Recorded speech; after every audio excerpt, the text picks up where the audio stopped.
of Idaho versus Chad Guy Daybell. The jury is not present at this time. The court took under advisement separate motions yesterday relating to victim designations as well as two motions in limine, and set aside time this morning to make rulings on the record on those motions. So I'll note the defendant is present as well as defense counsel, the state present as well, prosecutors, and the court resolved the victim matter on the record yesterday. I do have rulings as it relates to the motions in limine this morning.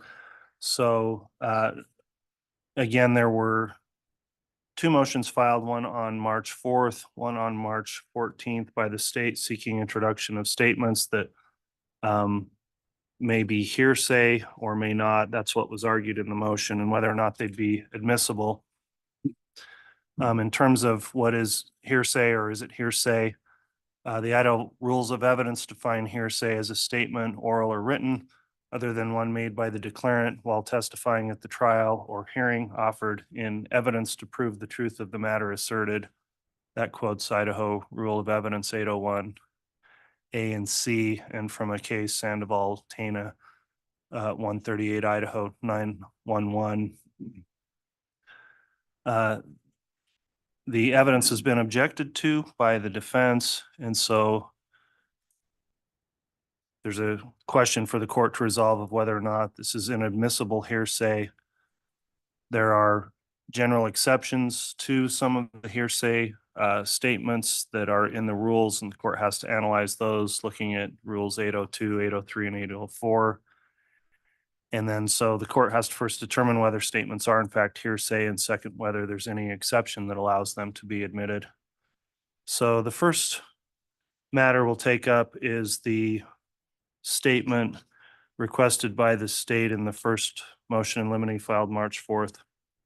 That is a statement of Janice Olson, and the state seeks to introduce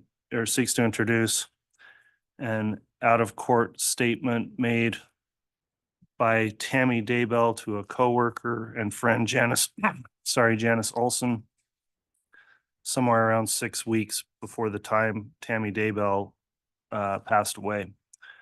The statement that the state seeks to introduce is quoted in the motion. That was a statement Tammy allegedly made to Janice Olson, quote, she would just, I'll read that again, quote, she would, comma, she'd just say, comma, my husband thinks I should up my insurance here at the end of my, comma, at the end of my career, comma, before I retire. He's thinking I should up my insurance. The state seeks to introduce that statement, has argued that a exception would apply permitting that under Rule 803.3. And under 803.3, that allows for statements that are citing from the rule, then existing mental, emotional, or physical conditions. And the state's argued that these would fit within a physical condition statement, talking about the health of Tammy Daybell at the time, and the state arguing that her health is something that goes to the statement, bringing it within 803.3 for that part of the exception, which does allow a statement such as bodily health is what's included in the rule, and a statement of the declarant's then existing physical condition. The defense argued against it, saying it simply talks about a financial decision that was being discussed and does not fit within 803.3. The court did some research on the issue in 803. There's a case, State of Idaho versus Garcia, 102 Idaho 378, and talks about when 803.3 may apply. Talks about four areas. One, claims when there's claims of self-defense as a justification for killing. That would not apply here. Two is if there's a defense around A suicide allegation, that would not apply here. 3 claims killing was accidental, which there's no evidence that's in the theory of the case of either party here. And then 4, when a specific mens rea is in issue. That specific mens rea issue in the conspiracy could be considered. However, upon weighing things out, both under 8033 and also under Rule 403, the court finds the statement is problematic for a few reasons. Number one, just reading through the statement again and precisely what the statement is, this talks about Tammy saying, quote, "My husband thinks I should up my insurance at the end of my career before I retire." And so, first of all, there's an issue there with when that would occur. There's some vagueness there. The testimony in the record so far is that Tammy had not worked at the school all that long, a couple of years. There's no indication she was preparing for or nearing retirement. And this statement that insurance should be upped, quote, before she retires or at the end of her career, I think makes the statement vague as it would relate to evidence in this case. Also, under 8033, I don't find that this fits in one of those exceptions as the state has argued. It's not a statement about physical health. It's, I think in the context here would agree with the defense that it's really a statement about a financial decision. And so based on that analysis, the court is going to exclude the statement on the motion in limine. The state would not be permitted to introduce that statement in the state's case in chief, as I would find it would be impermissible hearsay. However, that does not rule out it potentially coming in later, either in the form of impeachment or if somehow the defense were to open the door to make the statement again relevant for impeachment or other purposes.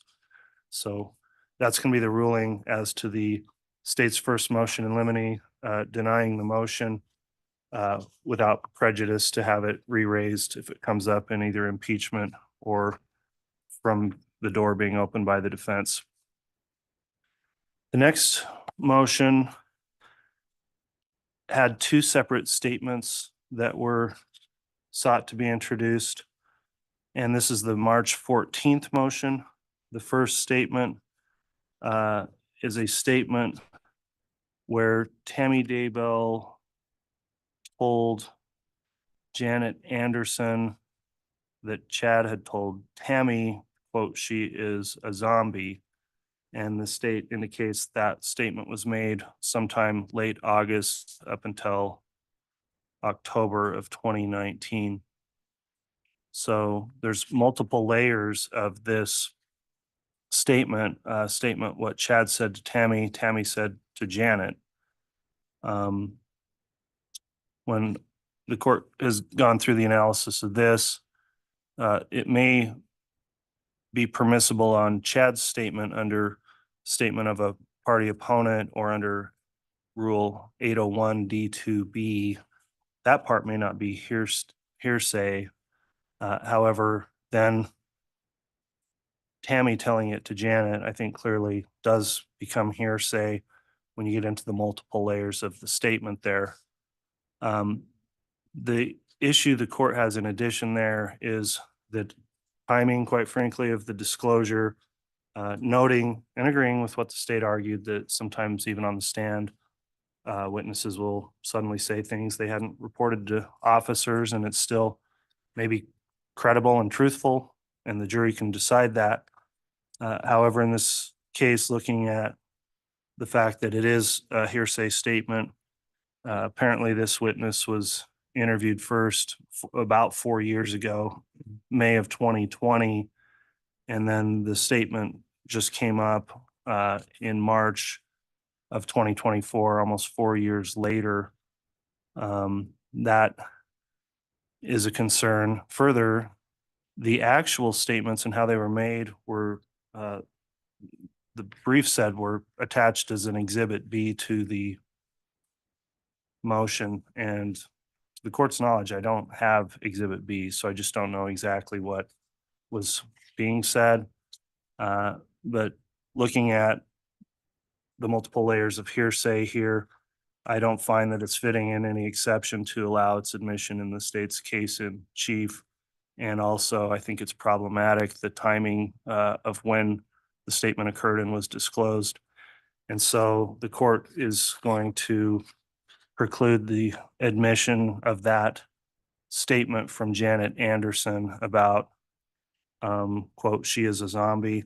Also noting that the statement, even when it was made, at least according to the motion, was sometime over a 3 or 4 month period, which again, I think goes to the credibility of the statement of the court weighing out whether or not this would be a statement that would be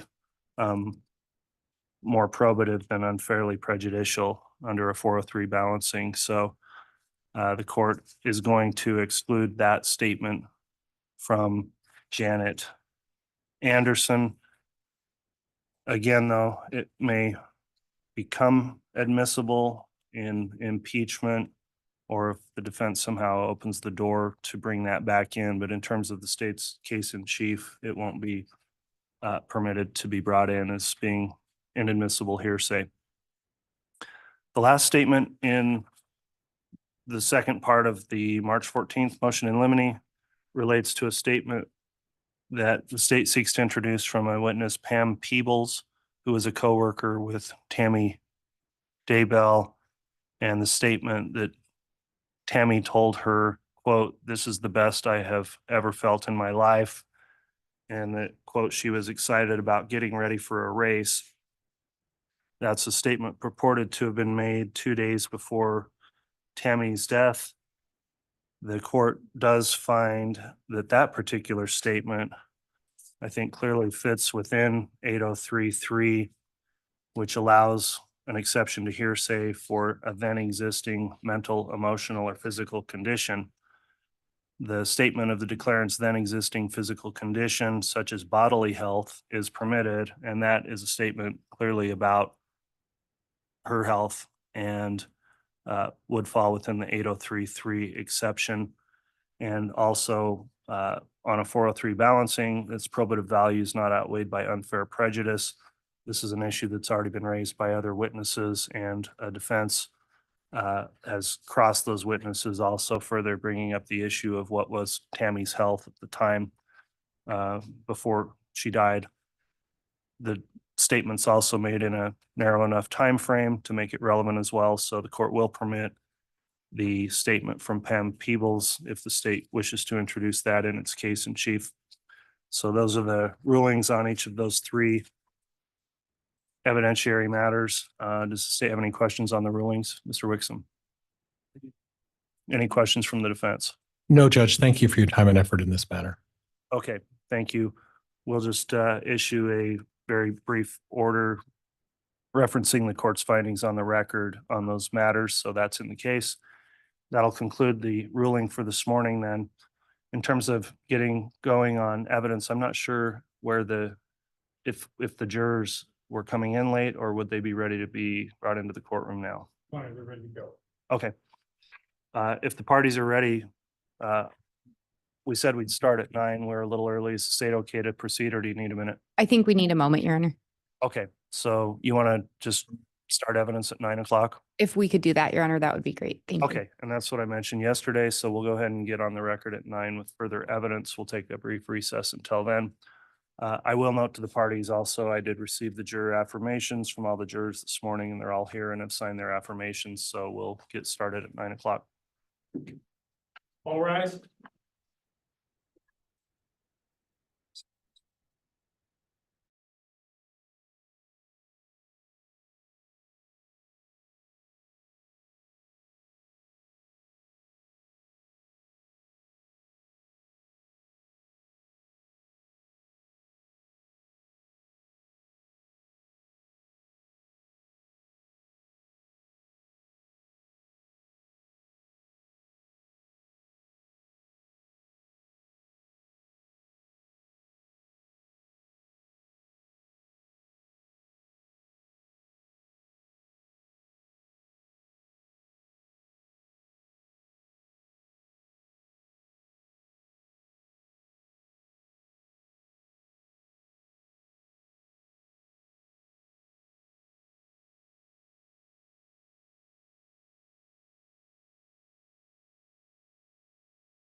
All rise. District Court's again in session. All right, if we could please have the jurors brought in.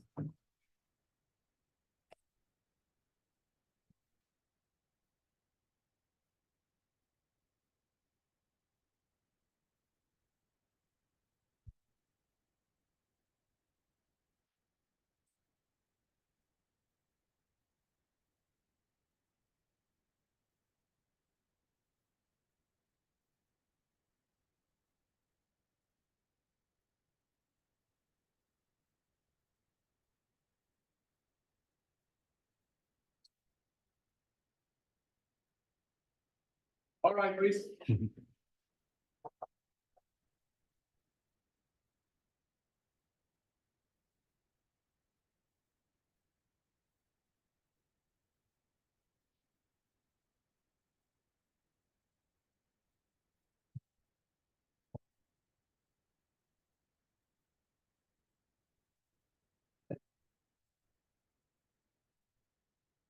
Here's our President County for your honor. All right, thank you, Mr. Bailiff. Please be seated.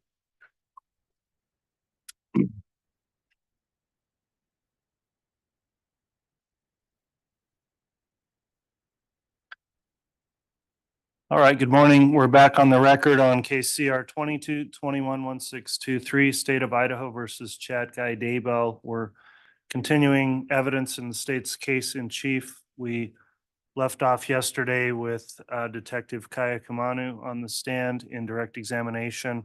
I believe the state's still proceeding with more direct. Is that correct? That is correct, Your Honor.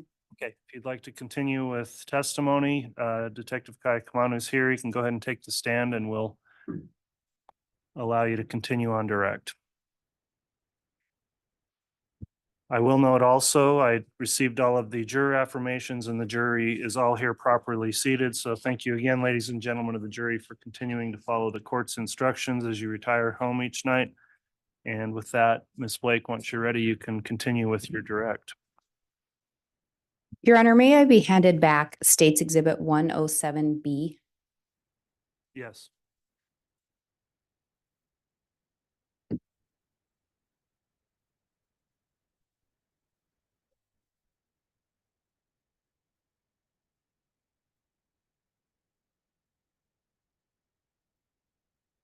Detective Kaikamanu, when we left off yesterday, we had been talking about some searches linked to a Homer J Maximus account. Do you recall that?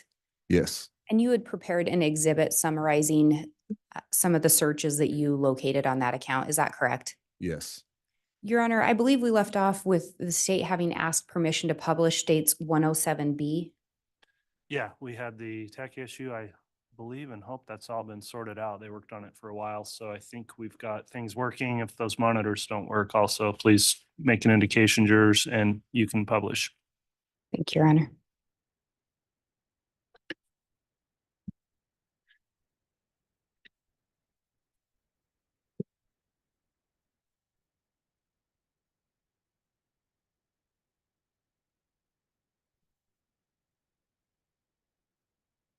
If I may have just a moment, let's see if I can get this fixed.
Thank you for your patience, everyone. Sorry about that. Detective Kaikamanu, does this look like the start of the PowerPoint presentation that you created? Yes, And can you remind the jury, who was that Homer J. Maximus account ultimately associated with? Alex Cox. And if we turn to the first slide, can you see the date on there? Yes, And what date is that? October 8th, 2019. And can you remind the jurors when the attempted shooting of Tammy Daybell occurred? October 9th, 2019. What is it about these searches on October 8th that caught your attention? These searches, Alex Googled the 100-yard drop to 200 and 100 to 300. And when we talk about a drop, can you explain what that is? During shooting and sighting in your rifle with your scope, depending on how far you're out in yardage, a lot of times you will dial in that scope to a precise point of impact of your bullet. The drop of the bullet, the further you're out, the drop of the bullet tends to go down a little bit. So essentially the idea being that from where you're standing, that's going to be where the bullet will go and where it will ultimately land or hit a target. Correct. And also in there, it looks like it was a 6.5 Grendel specifically. Yes. What kind of gun was recovered from an apartment associated with Alex Cox? Alexander Arms 6.5 Grendel. And then it looks like there's another date on there, October 9th of 2019. Is that correct? Correct. And there's some additional searches there. What about those caught your attention? He searches just different uppers for ARs, muzzle energy brake of a 6.5 Grendel, and frog sizing of frog tog pants. And breaking those down a little bit and actually going back to October 8th, was there anything else other than it being the 6.5 Grendel that stood out to you with these particular searches? Not at this time to me, no. And then on the October 9th, we've talked about the 6.5 Grendel. What about the frog tog sizing caught your attention? There were some frog togs purchased on this same day at a different location. And from your investigation, did you learn anything in relation to where those frog togs may have been purchased? Yes. And where was that? Sportsman's Warehouse in Idaho Falls, Idaho. Did you learn anything in relation or review anything in relation to where a device associated with Alex Cox was located that same day? Yes. And where was that? Sportsman's Warehouse in Idaho Falls, Idaho. Do you know what color those frog tog pants were? Black.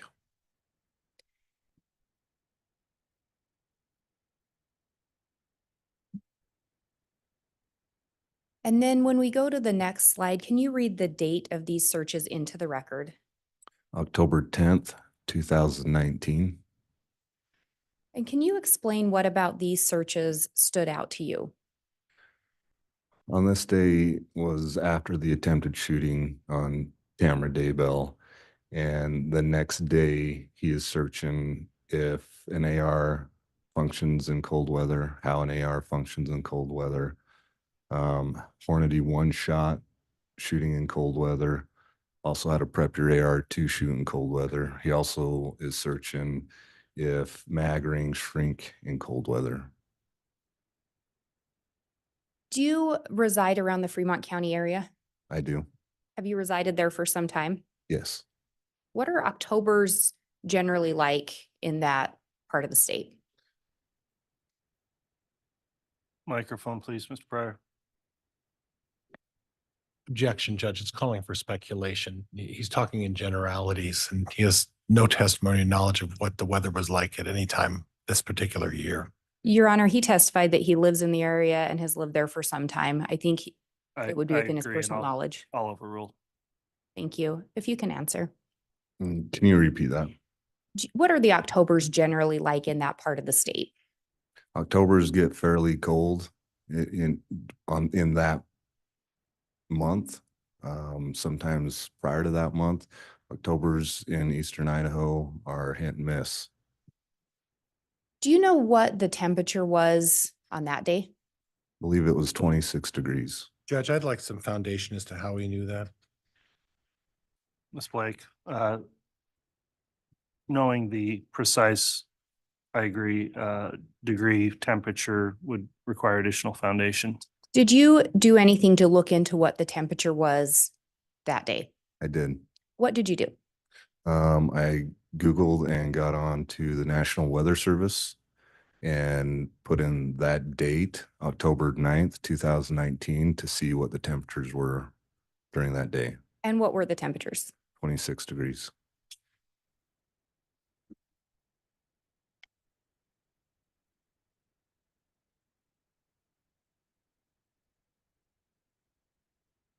And if we go to the next slide, can you read the date of these searches into the record? October 12th, 2019. What about these particular searches caught your attention? So this was after the attempted shooting on October 9th. On this search, he is Googling how to attach a ghillie suit, a cover to a ghillie suit. He's also Googling if a 6.5 Grendel will shoot through a windshield. He Googles the penetration through Dodge Dakota, 2008 Dodge Dakota steel body thickness, the thickness on the doors of a 2008 Dodge Dakota, and the gauge thickness of, or how thick 22 gauge steel is. And if we break these down a little bit, can you explain what a ghillie suit is? A ghillie suit's used a lot in the military, snipers. It's a cover that they can use for cover while in the weeds, the brush, the trees, so they're not seen. And what about a 2008 Dodge Dakota stood out? Tammy Daybell and Chad Daybell had a 2004 Dodge Dakota registered to them.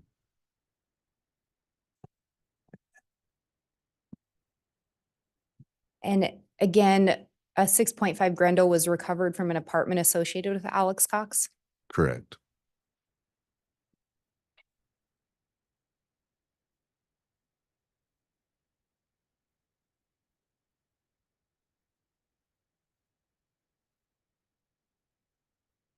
As part of your investigation, did you also look at some shooting range records? I did. Do you recall which shooting range you reviewed records from? It was a sportsman's club located in St. Anthony, Idaho. And Your Honor, I have what's been marked as States Exhibit 396 and 396A.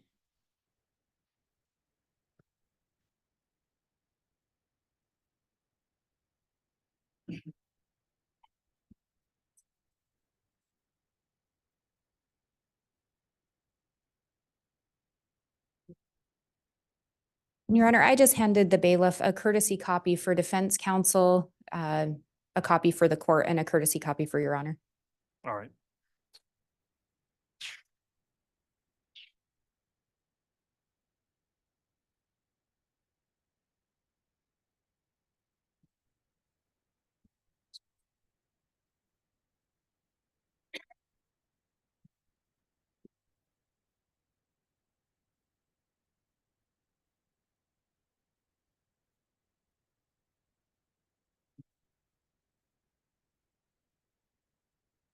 And Detective Kaikamano, if you just look through those particularly Exhibit 396A.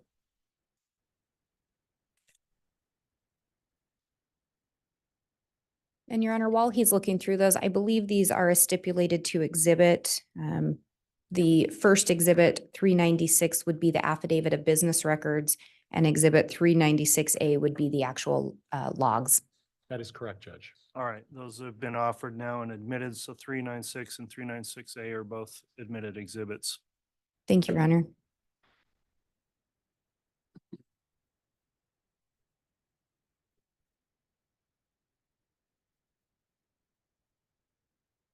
Okay. And Detective, do those appear to be the records that you reviewed?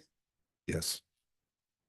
Were you able to determine whether or not it appeared Alex Cox had been at that gun range? Yes. And what did you determine? Alex Cox didn't sign in as Alex Cox on these sheets. He did sign in as C Quint, which C Quint, or I should say CP Quint, is the license plate on his Ford F-150 truck.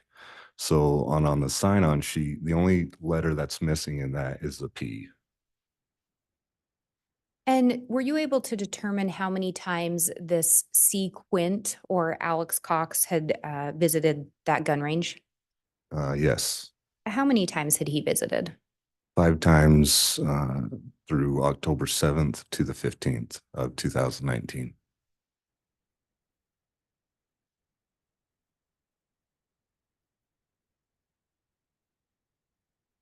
And again, the attempted shooting of Tammy Daybell was which day? October 9th, 2019, And what day was Tammy Daybell pronounced dead?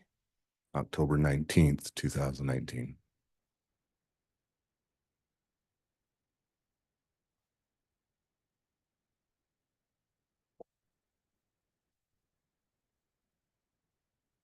As part of your investigation, did you also review some data recovered from a phone associated with Tammy Daybell? I did. And Your Honor, I have what's been marked as States Exhibit 108. It is a affidavit of business records in relation to Tammy Daybell's phone.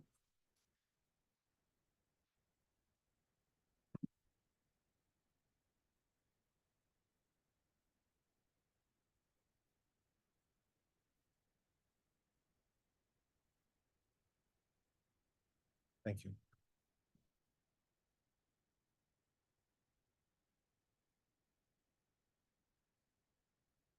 Give us a moment, Ms. Blake. We're gonna verify the number here.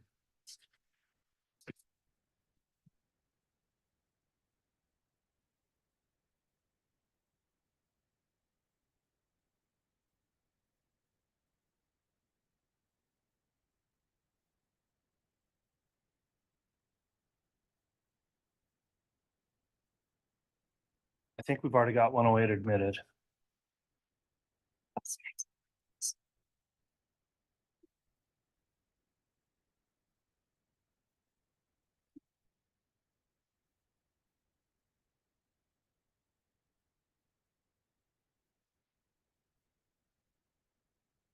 Your Honor, may we approach briefly? Yes, actually, let me have the bailiff hand you the admitted exhibit for your review.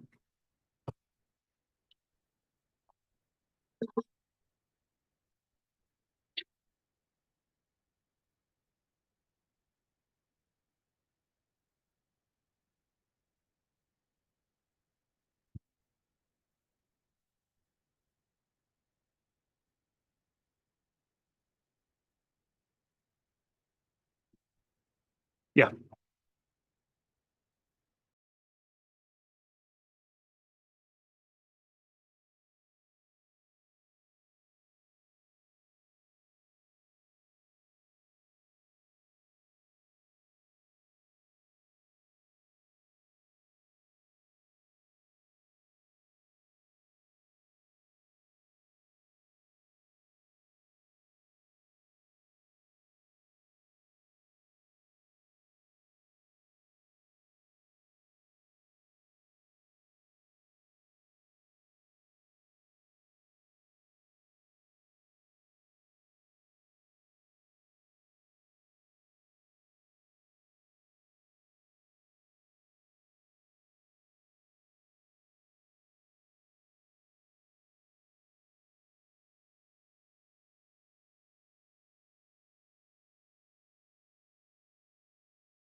All right, Your Honor, I think we have sorted that out. So State's Exhibit 108 was already admitted.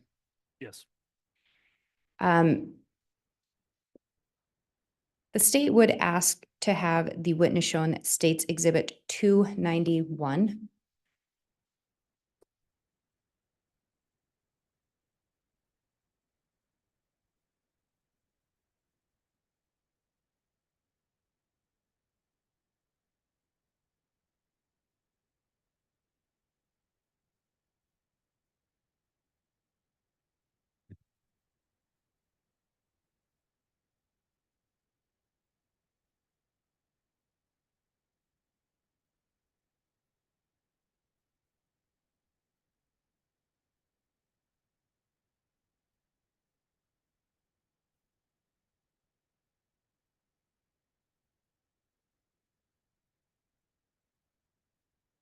Okay.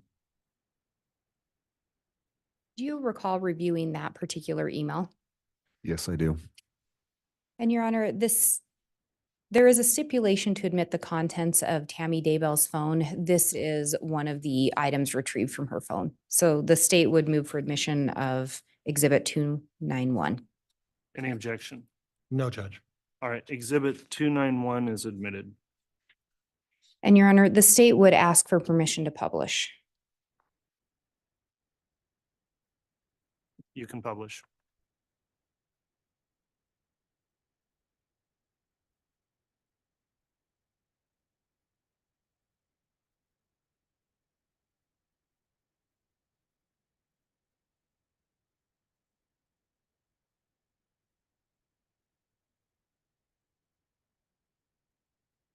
And Detective, are you able to see who sent this email?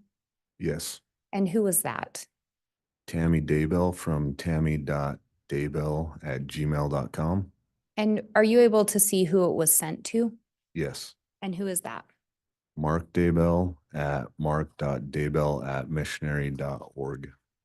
And can you see the date that this shows it as having been sent? Yes. On 10/13/2019 at 2:38, or correction, 2:23:18. And Your Honor, I'm going to pause to allow the jurors to read. Okay, thank you.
And Detective, this was sent just 4 days after that attempted shooting, is that correct? Correct. And when we look at that second paragraph, are you able to see approximately what time Tammy says she arrived home that night? Yes, approximately 9:15.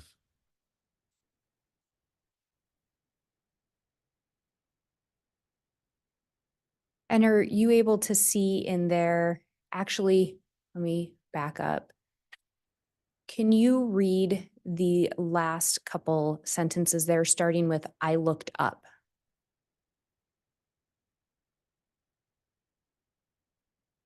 I looked up thinking it was Dad or Garth to help me carry stuff in. Nope, it was a guy dressed all in black with a ski mask on, pointing a rifle at me.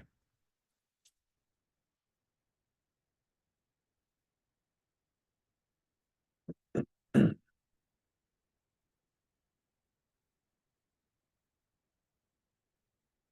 Your Honor, again, I'm going to pause to allow the jurors to read.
And Detective Kaikamanu, could you read the paragraph starting with, "I think I was," that first full paragraph into the record? I think I was a bit in shock because I just said, "What do you think you were doing?" Then I noticed the rifle was actually a paintball gun. It had a hopper on top. The guy started pulling the trigger, and I could hear the clicking and whooshing sound of an empty paintball gun. He stayed standing by the back of the car, just pulling the trigger while pointing the gun at me. For some reason, I just kept asking him what he thought he was doing. At that point, I was actually more annoyed than scared because he was standing between me and the door and he didn't step towards me or even say anything. The scared part came after when my brain thought of things that could have happened.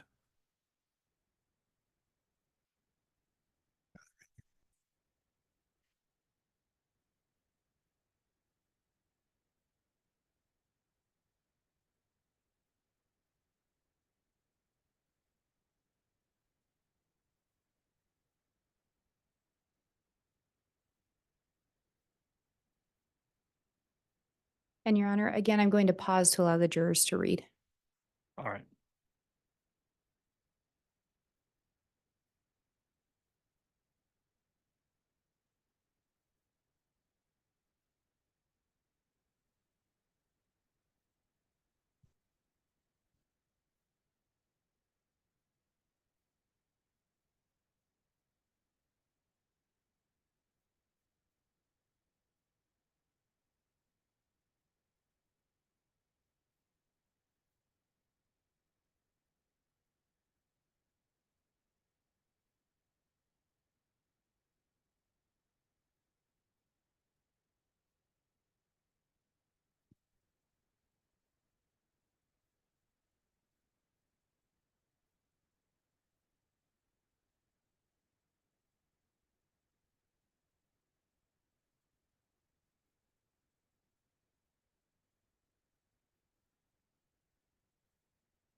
And Detective Kaikamanu, could you read the last sentence of that second paragraph, starting with "on Thursday night"? On Thursday night, though, I didn't go to Zumba because I was quite understandably did not want to be out after dark alone.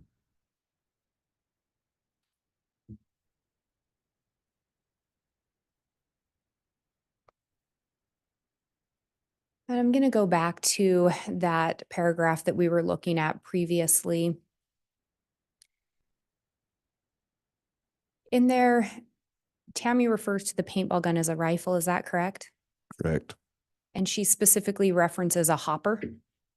Yes. And that's in reference to why she thought it was maybe a paintball gun. Yes. She also indicates the guy started pulling the trigger. Is that correct? Yes.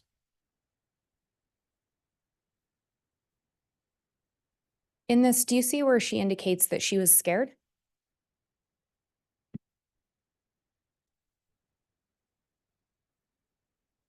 Yes. And in that last sentence that we just talked about, she indicated she was scared to go out alone the next night. Yes.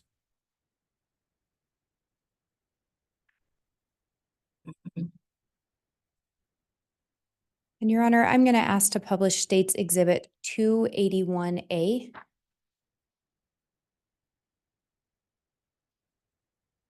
It was admitted yesterday. Okay, you can publish.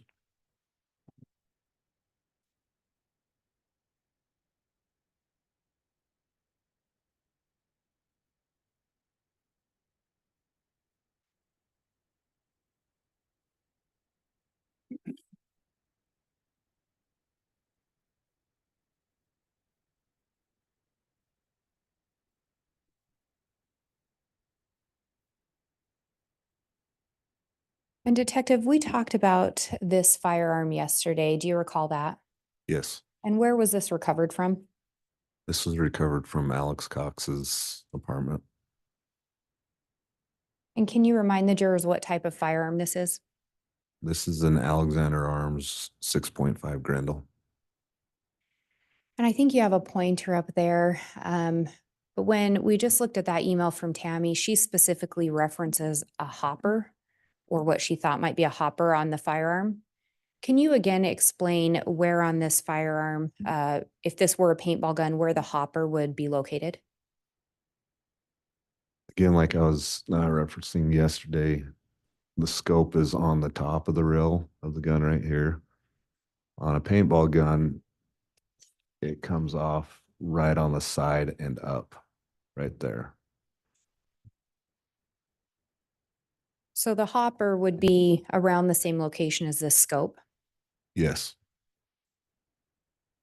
We saw some searches about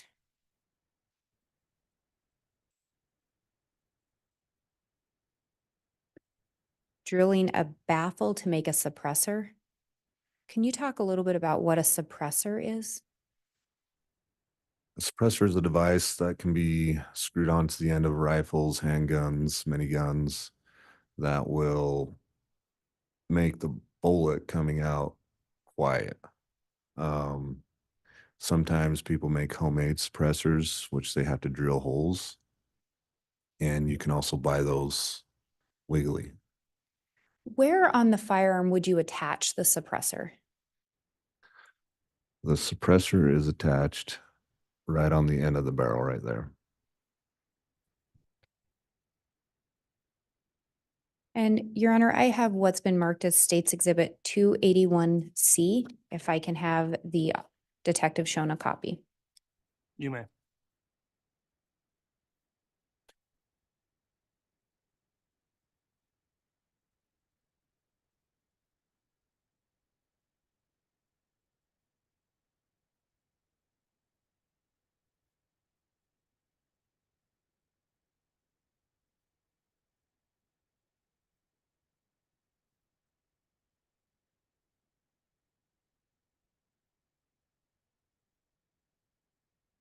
Detective, do you recognize that photo?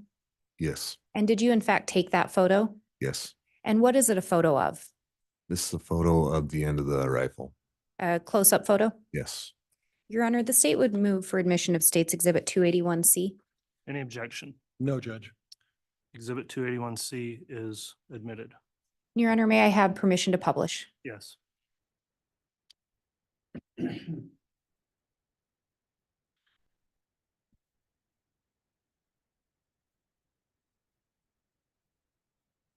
And officer or detective, can you tell us what we're seeing on the end of that gun?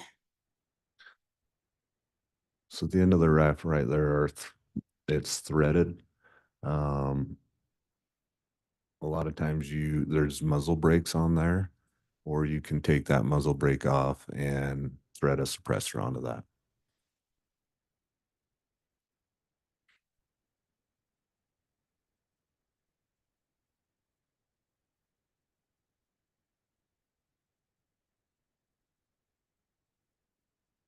Detective Kaikamano, through your investigation, did you learn anything in relation to whether or not Alex Cox was in the area of the Daybell residence on October 9th? Yes. And what did you learn?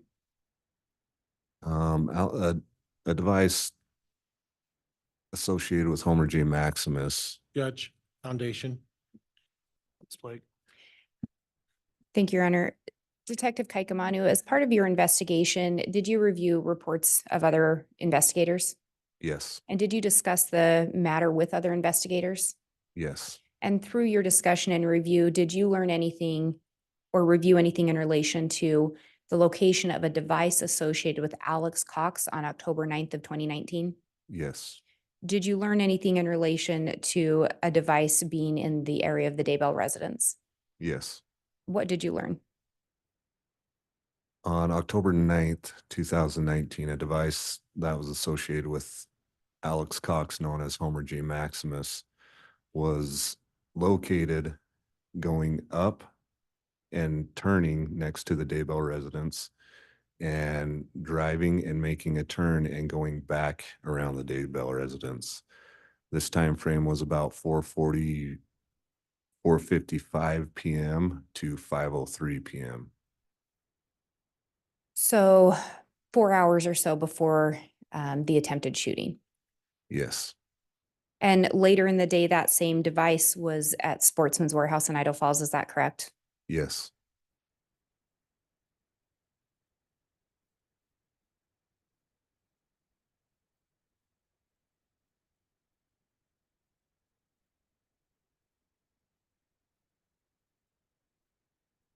Detective Kaikamanu, are you aware if any paintball guns were located in the residence associated with Alex Cox?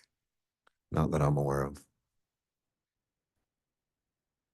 Are you aware if there were any other calls on October 9th that you found in relation to anyone else reporting a masked man pointing a rifle at them? I did not find any. You aware of any other reports around that time about a masked man pointing a paintball gun at anyone? No. So to the best of your knowledge, this was an isolated incident around this time? Yes.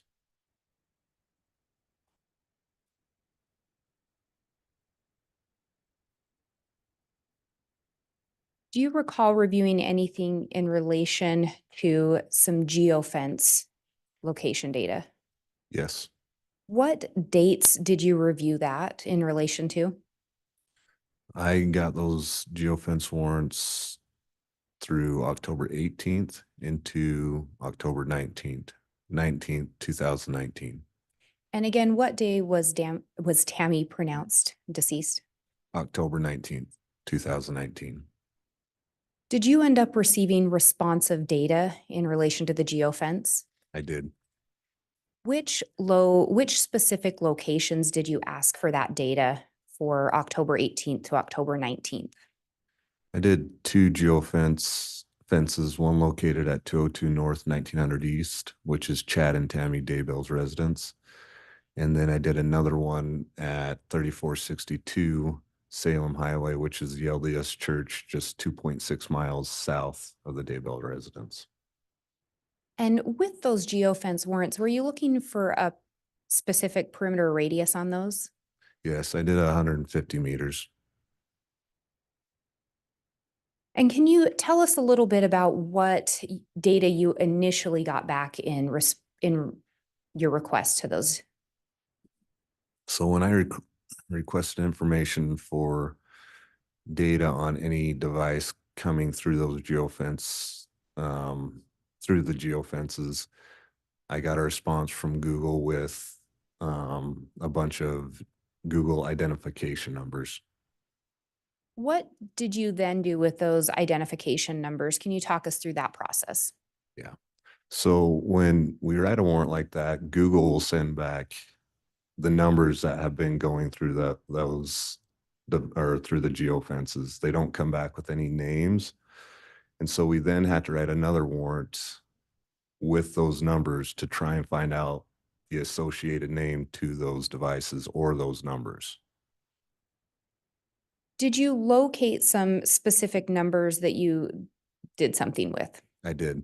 How many numbers caught your attention in that initial response?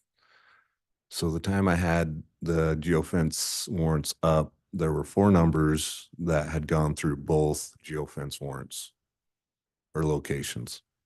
Did you do anything to follow up on those 4 numbers? I did. What did you do? I met with Detective Stubbs, who at the time worked with Rexburg PD, and he has knowledge on how the geofence works. And we went through the numbers. 2 of the numbers, Judge, I'm going to object at this point. There hasn't been sufficient foundation to where this knowledge has come from. I've been somewhat patient. Sustained. Detective Kaikamanu, did you send in a second search warrant in relation to these geofence? yes, And did you receive responsive information? yes, And how many numbers did you request additional information for? 4. And you were talking about having met with Detective Stubbs. Did Detective Stubbs initially recognize anything about those 4 numbers? Judge, objection, that would call for hearsay. Sustained. Your Honor, if I may respond. Well, I would re-ask. I think it was just going to elicit hearsay. Did you learn anything in relation to those 4 numbers prior to getting the second return? I did, yes. And what did you learn? Judge, again, it may call for hearsay. Your Honor, this goes for why the officer did what he did next in his investigation, not for the truth of the matter. Overruled. You can answer. I learned that one of the numbers that had come back in my geofence warrant, Detective Stubbs already had that number, which was associated with Alex Cox on a different warrant that Detective Stubbs had wrote and got information back. And in relation to the other 3 numbers, did you end up receiving responsive data on who those devices were associated with? I did. Did you do follow-up on that? I got a hold of 2 of them. One of them I could not get a hold of. What were you able to determine in relation to those other 3 numbers? One of them lives in the Parker area, which is north of Chad Daybell's residence. And the other one lives on Trapper Lane, which is also north of the Daybell residence. So would it have been normal for their devices to be in that area? Yes. In relation to the device associated with Alex Cox, what did you learn regarding that device? The device that was associated with Alex Cox and Homer J Maximus, and looking through the data, the night of October 18th, 2019, that device was at the Salem Church at 10:04 that night, or 10:05 p.m. Sometime just after 10? Correct. Do you know how long the device showed as being located in that vicinity? In correctional time, I believe it was 10:07 p.m. and it showed him there until 10:45 p.m. And when we're talking about a geofence warrant, do you know what type of data they're looking at as far as placing a device there? I believe that is off Wi-Fi and GPS.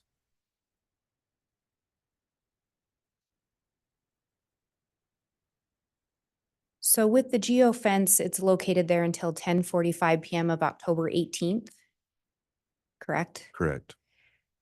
Did you learn anything else in relation to that device as far as any later time that night? That device shuts off or goes dormant and is no longer there. And it is later picked up at 11:53, roughly 7 miles south of the church.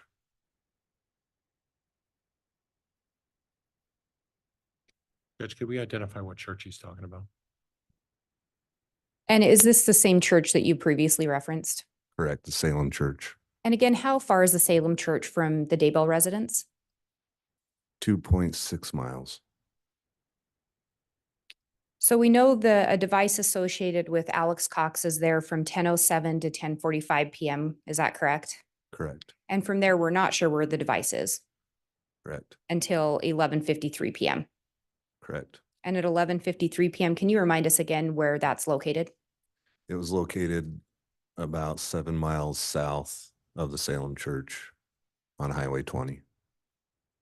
Through your investigation, did you learn who the last person besides Chad Daybell to see Tammy would have been? Garth Daybell.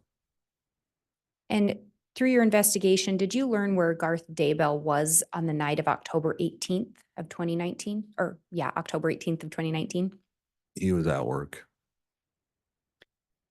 Through your investigation, did you learn if he was at work all night? I believe he got off around 1 o'clock in the morning. Do you know where he was working? He worked at that time, he was working at the Haunted Mill. And what is the Haunted Mill? It's October. The Haunted Mill is a haunted, scary attraction. And it's seasonal. Seasonal, yes. When you looked at that geofence, did you get any return on a device associated with Chad Daybell? No, Not at either location. no. Did you later learn where Chad had indicated he was on October 18th into the morning hours of October 19th? From other deputies' reports, he had told them that he had been home. And yet no device was located in relation to Chad Daybell. Correct.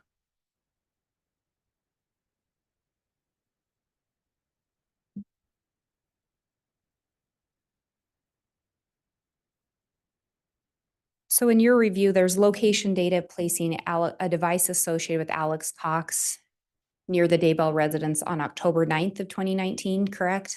Yes, And on the night of October 18th of 2019? yes. Were you able to find any connection between Alex Cox and Tammy Daybell? No, Were you able to determine who Alex Cox knew in that area? at that time, no. The only person that I was aware of would be Chad Daybell.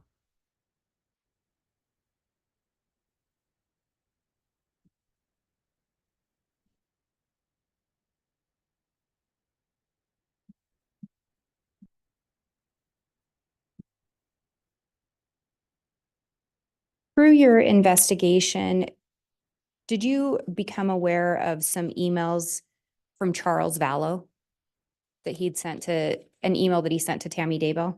Yes, Did you also become aware of an email Charles Vallow sent to Chad Daybell? yes. Do you recall what the content or what the gist of the email that he sent to Tammy was about? The email that was sent to Tammy was on June 29th, 2019. And Charles was reaching out to her school address, email address, and telling her that he had some information about an affair going on. He didn't go into too much detail because he didn't want to explain all that over email, and left Tammy his number to have Tammy call him. And through your investigation, were you ever able to determine whether or not Tammy Daybell had contact with Charles Vallow? I was not able to confirm that. And in relation to the email Charles sent to Chad Daybell, do you recall the gist or content of that? Yes. And what was that about? So Charles sent on the same day an email to Chad, telling Chad that he was aware of what was going on between him and his wife, and Chad needed to tell his wife, or Charles was gonna expose them. He was also aware that Lori had sent him some dance videos of her, and that was inappropriate. Through your investigation, did you learn whether Chad and Lori were married? Yes. And what did you learn? I learned that they got married November 5th, 2019. And again, Tammy Daybell was pronounced dead on October 19th of 2019. Yes. Do you know when her funeral was? October 22nd, 2019. So just 3 days later. Yes.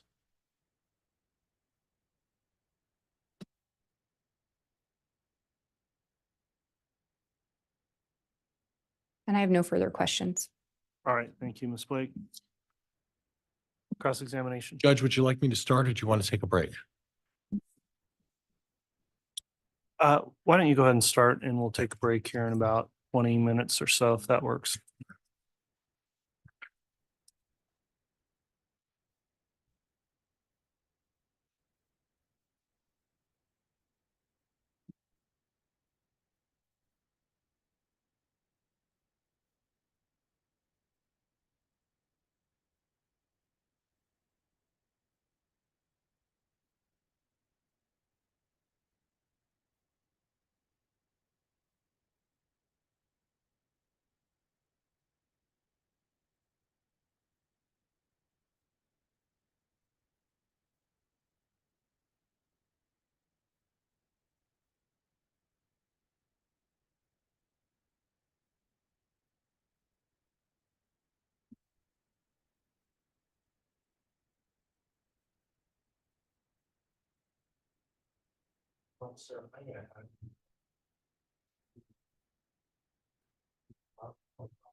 Can we have the microphone, please?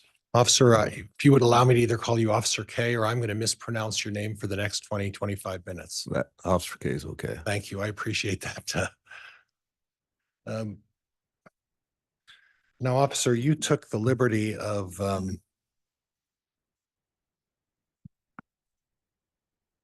find this. Going through talking about your report about the emails between Mark Daybell and Tammy. Is that right? Yes. And Judge, I believe that was Exhibit 291. And if I could have 291. Yes, we'll have the bailiff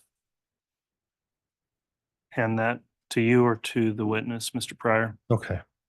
which, Just to me. And Judge, if I could have permission to just publish. you may publish that.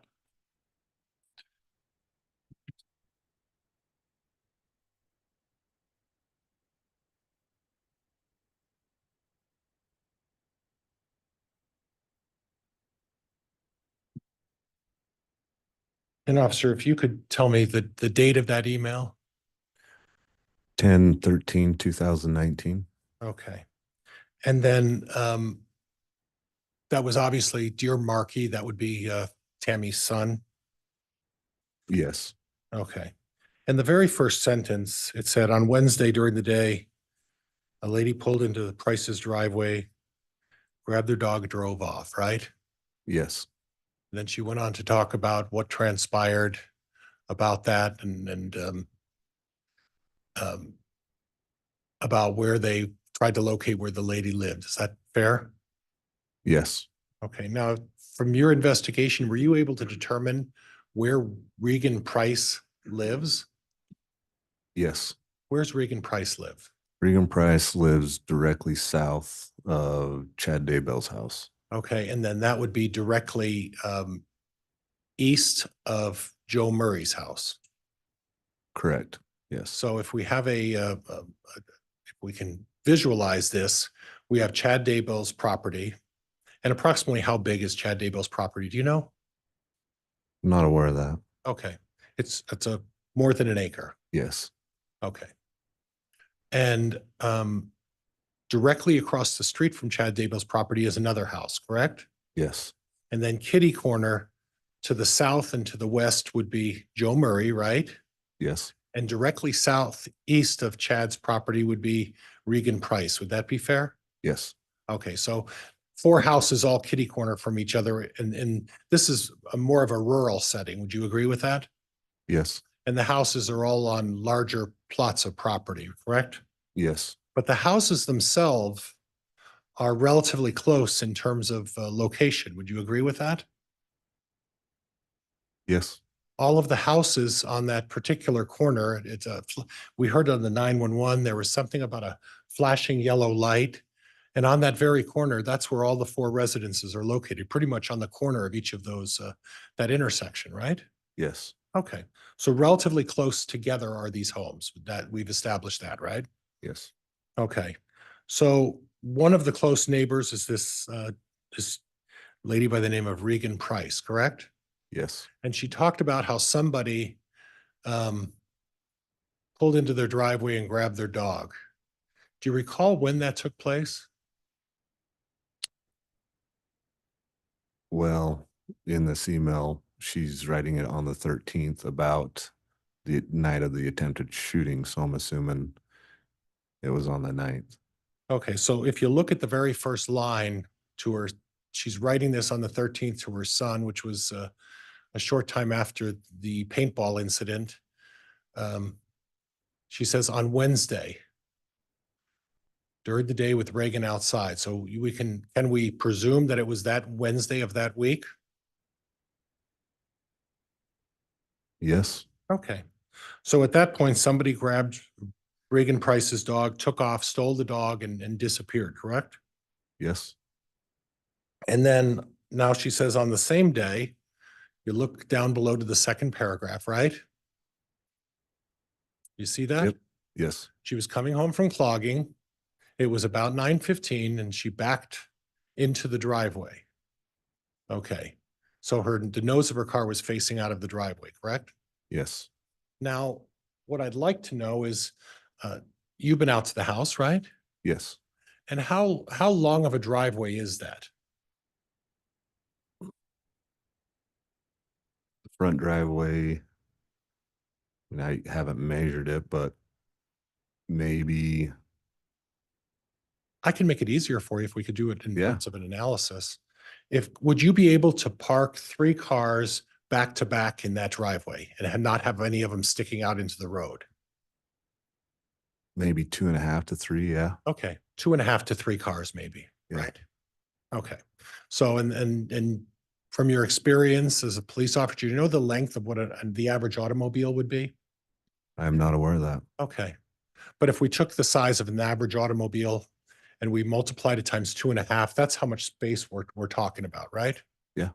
And if you were looking at this bench in front of us, how many cars would you say could, where the jury's sitting, how many cars could you push back to back in front of this bench? Probably about 2. Okay, so if we're asking about 2.5, would it be fair to say that the driveway was from the end of that bench to where this officer is? Possibly. Okay, so that's the length of the driveway. And at that point, from what I understand, according to this document to Mark, she was getting some items out of the back seat and realized someone was at the back of the car. So she backed her car in and someone was behind her car. That would be near the garage. Is that the way you're reading that? Behind her car, yes. Okay, so someone was behind her car near the garage. She looked up thinking it was Dad or Garth to help her. Nope, it was a guy dressed in black with a ski mask on, pointing a rifle at me. And she did say the word rifle, didn't she? Yes. Okay.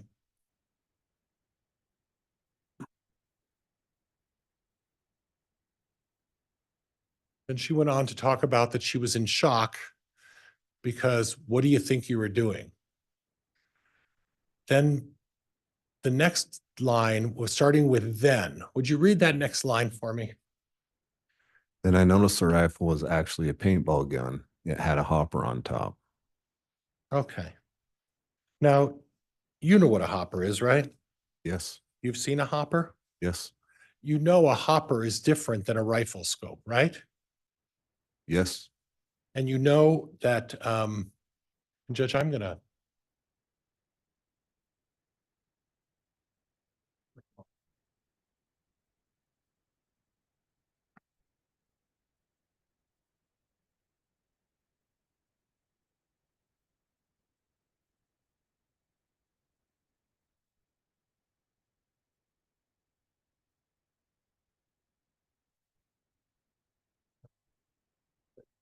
So in any event, you know that a hopper is a little different than a rifle scope, right?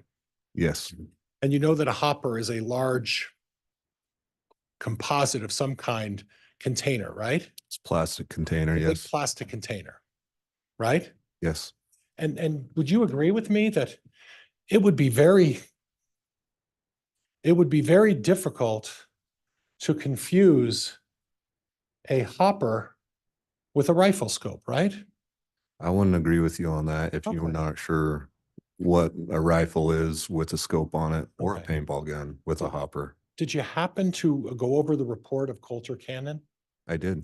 Did you happen to go over uh, or discuss the case with Coulter Cannon? A little bit, yes. Okay.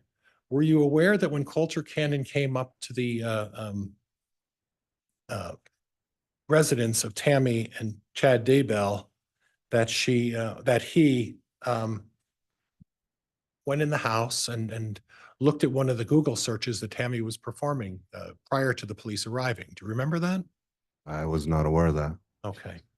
Or did you happen to look at Tammy's email and searches on that computer to determine whether Tammy had looked at anything prior to the police arriving? Not on her computer, no. Okay.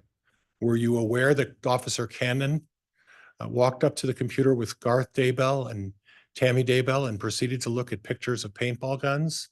I was not aware of that. Were you aware that during the Google search by Tammy Daybell, that she pointed to the actual paintball gun that she saw the gentleman holding that day? I was not aware of that. Okay, were you not aware of that because Coulter Cannon didn't include that information in his report well, not in his first report, right? That wasn't included in his first report, was it? I didn't read that in his report. Right. You didn't read it in his supplemental report either when he chose to supplement the report, correct? Correct. Okay.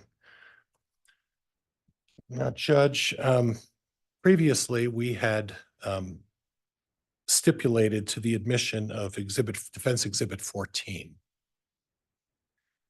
Okay, has it been offered or admitted yet, Mr. I'm Pryor? going to offer it now, Judge, and ask that it be admitted. It was agreed to by stipulation.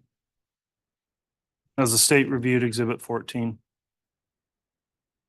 We have, Your Honor, but if I can be reminded of exactly what it is. It's the Google, All right. it's the Counsel. searches, yes. Well, let's do this. I want to go ahead and that may take a moment. I think it's a logical breaking point for our mid-morning recess. So I'll have the state review the exhibit that's been offered during the break. And let's try and come back on the record here in about 25 minutes or so. So about 10:35. Thank you, Judge.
All rise.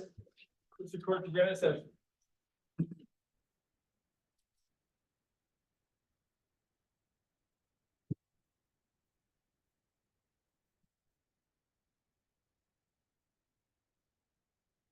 All right, thank you. Please be seated. We'll have the jurors return to the courtroom, please.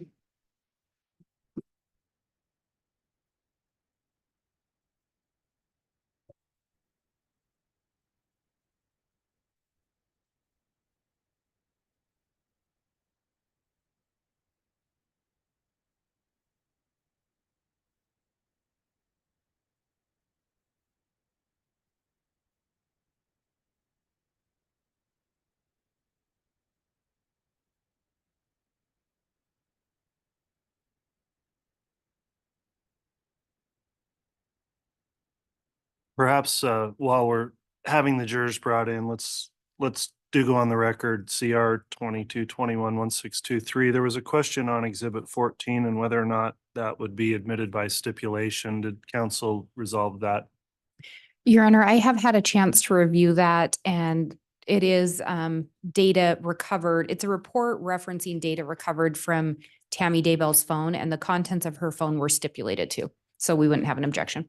Okay, so we'll just go ahead and admit Exhibit 14 once the jurors return, so they hear that. Judge, I have a picture as well, and the state has a picture of their own. I guess we're gonna play dueling pictures.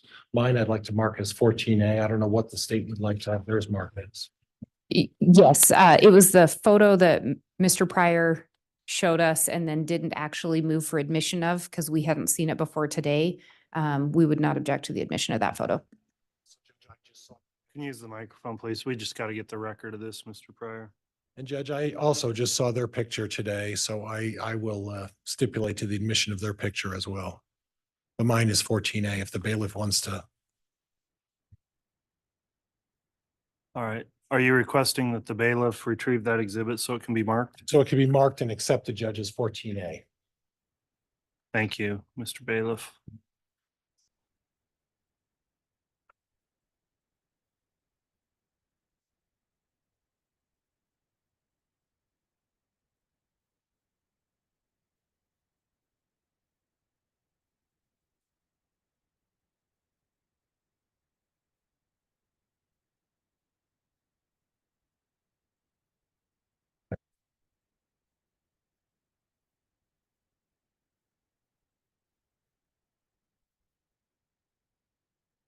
And we can have the jurors brought in once they're ready.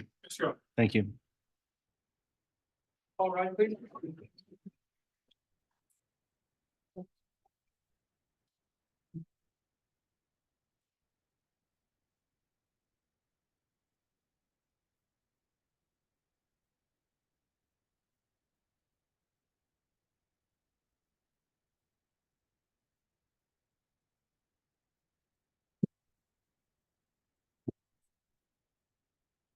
Here's our President Counter for your honor. Thank you, Mr. Bailiff.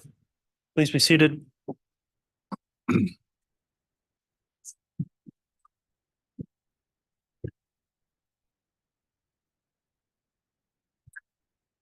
Okay, we're back on the record. The jurors have returned and are properly seated. I'll note the parties were able to review those exhibits and have offered, and at this time the court will admit Defense Exhibit 14 as well as Defendant's Exhibit 14A, both admitted. You can continue with the cross-examination, Mr. Pryor. Judge, if we could put the monitor back up with what I was discussing, which I believe was Exhibit 291.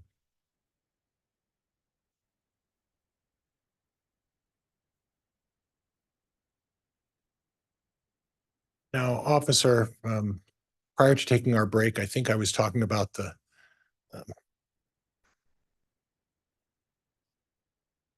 third paragraph down. And would you do me a favor and read the first two sentences of that?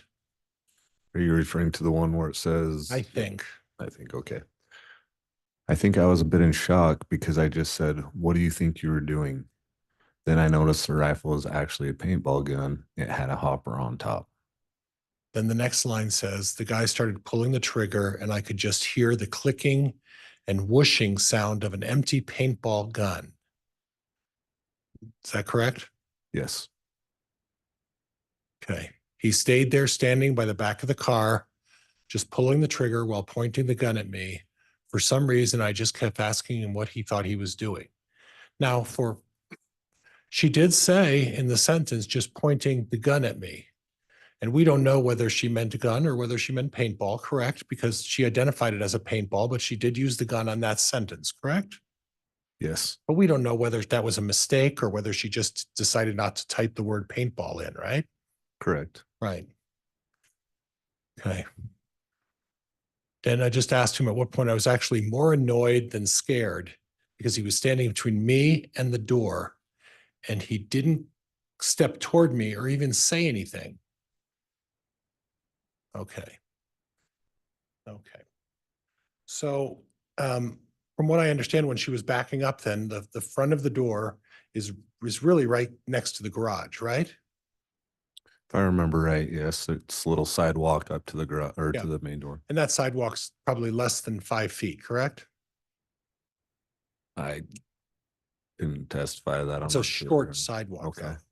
Well, I- not okay. Do you I can't testify to that. Objection, Your Honor. Counsel's adding facts, not in evidence. That's sustained. And in addition, please don't talk at the same time as each other. Mr. Pryor, wait for a concluded answer before you ask a new question. Would you agree that it's a short sidewalk from the gate into the yard to the front door? It is a short sidewalk, but I can't testify to how long it is. Okay, that's okay. Now, from this description, this person was standing between the door and the garage at the very back of Tammy's, where Tammy's car was backed in, correct? Yes. So in other words, that was something that was at relatively close range. Would you agree with me? Yes. And in that sense, being at such close range, you'd probably get a pretty good look at what type of instrument was being pointed at you. Would you agree with me in that regard? Objection, Your Honor. Calls for speculation. Overruled. Would you agree with me in that regard? When it's something that close to you and you're looking at it, you'd be reasonably certain about what you're looking at, correct? It was in the daylight. Okay. Yes. Okay. Now, we can all agree that the manufacturers of paintball guns make them in various shapes and sizes, correct? Yes. And the manufacturers of these guns get some benefit by making some of these guns look similar to weapons, right? Real weapons. Yes. And they can make them quite authentic at times, correct? They can be, yes. Right. But there is one thing that distinguishes a paintball gun between a real gun, and that is a hopper, correct? Like you just mentioned before, the manufacturers are coming out with new guns. So yes, a hopper is one, but there's many other ways that paintballs can fit into a rifle without a hopper. Okay. Okay. So in other words, unless we actually had this weapon in hand, we really don't know which one it is. Would that be fair? Yes. Okay. Okay. Now, please correct me if I'm making a mistake, but without a suppressor, a AR-15 is a very, very loud gun, isn't it? Yes. And even with a suppressor, an AR-15 is not silent. It still makes a pretty loud noise, doesn't it? It depends what kind of ammunition you're using. Okay. Well, what kind of ammunition was in this gun? That I don't know. Well, you don't even know if it was a gun, do you? I know it was a paintball gun or a rifle that she referred to. Okay. Okay. But depending on the ammunition, there's still going to be a loud noise, right? Are you asking with the suppressor on or off? With the suppressor on, there's still going to be a noise, right? There will be a noise, but not as loud depending on what Okay. ammunition you're using. Okay. And when you're just several feet from the front door of a house with Garth Daybell and Chad Daybell inside the house, you would think they would have heard a gun if even with a suppressor, you think they would have heard the rifle shoot, right? Again, it depends on what ammunition is being Okay. shot through the gun. But what we do know and what we're certain of is that when a paintball gun is shot, they can't change the fact that there's a whooshing noise, can they? There's a popping noise with the clicking. And a whooshing noise. Whooshing and popping. Right. Okay. Okay. So when Tammy Daybell in this report talks about the whooshing noise that she heard, sounds like she's describing the whooshing noise from a paintball gun. Objection, Your Honor. Move to strike. Counsel's testifying. Sustained. Did it sound from this this email that Tammy Daybell's describing the whooshing noise of a paintball gun?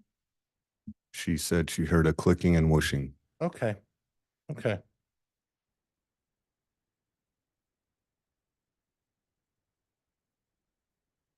Now,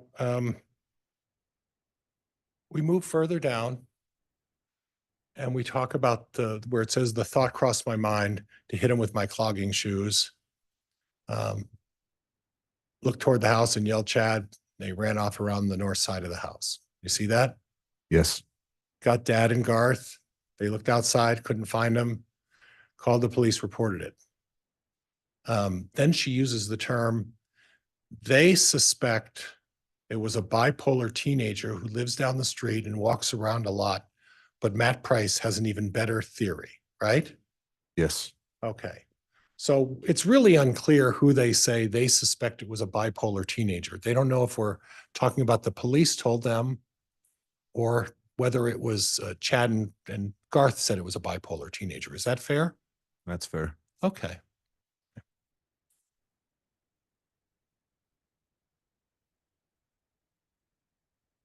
So when Officer Coulter was on the stand, I had spoken to him about the fact that in his report, he didn't mention anything about a bipolar teenager running around the neighborhood harassing people.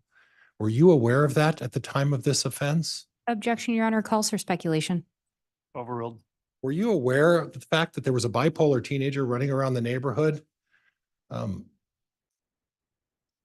Maybe I want to be careful with my words. Contacting the people in these neighborhoods? I was not. Okay. And are you aware whether or not you ever discussed that with Officer Coulter? I can't recall if I did or not. Okay. Did you discuss that with any of the other officers who were there at the time of this paintball incident about this bipolar teenager? I did not. Okay. Then we go on and we talk about his theory and his theory is that the crazy dog lady brought her husband back to steal the dog again. They had parked on the road and had snuck through the cow fields and he was going to cut through our front yard. So that's a couple of things. Park down the road, cut through the cow fields. Is that the Daybell's cow fields? I can't testify if that's what she's referring to, because Okay. there are a couple others out there. Yeah, but there are cow fields next door to the Daybells. The Daybells have a pasture behind their property as well, correct? Yes. And then they said they were going to cut through our front yard. So that would mean Chad and Tammy's front yard, correct? Yes.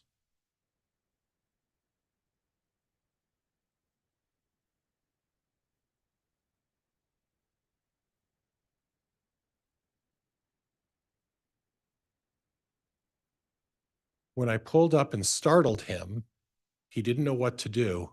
So he panicked and tried to menace me with his not real gun. So at that point, she's pretty clear that she knows it's a not real gun. Would you disagree with that? Objection, Your Honor. Calls for speculation as to what Tammy knew. Sustained. Well, she put in a, Objection, Your Honor. Narrative. Yeah, Mr. Pryor, I ruled on it. Okay. So ask a different question. so after the line that says it was a not real gun and then ran off back across the field, which would explain why he ran across the side of the house.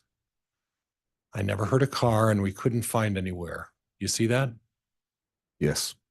And then she wrote, it's actually a pretty good theory. You see that? Yes. Did you guys interview Regan Price? We spoke with Regan Price. Yes. Okay. Did you talk to Matt Price? Yes. Okay. And did they confirm the fact that someone stole their dog around the close in time to this occurrence? I'd have to go back to my report. I know we spoke with them after this incident, quite a ways after this. Okay.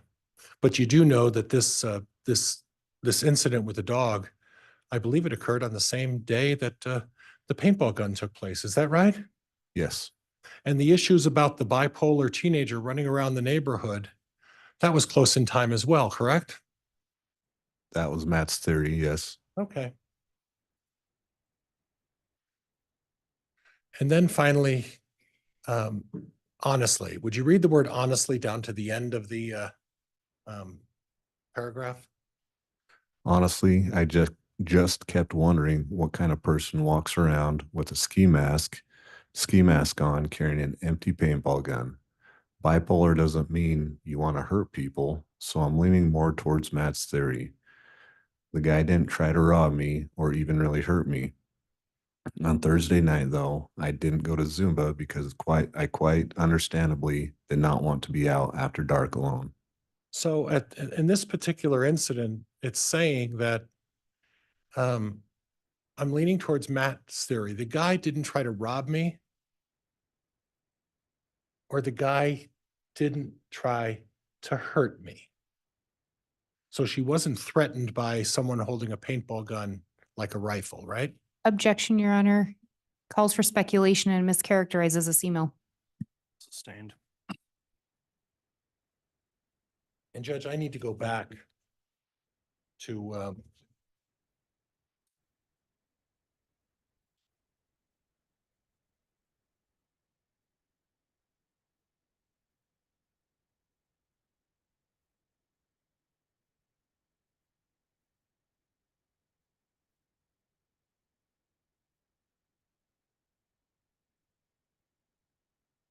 I'd like to go back to 232B, and I'd like to republish that for the jury, Judge.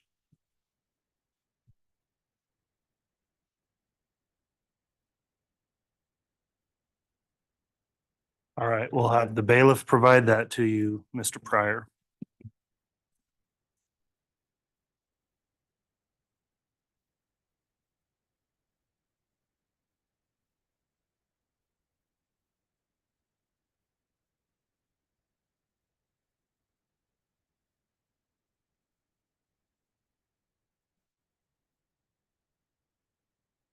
And Judge, if we could just wait till I get it brought up.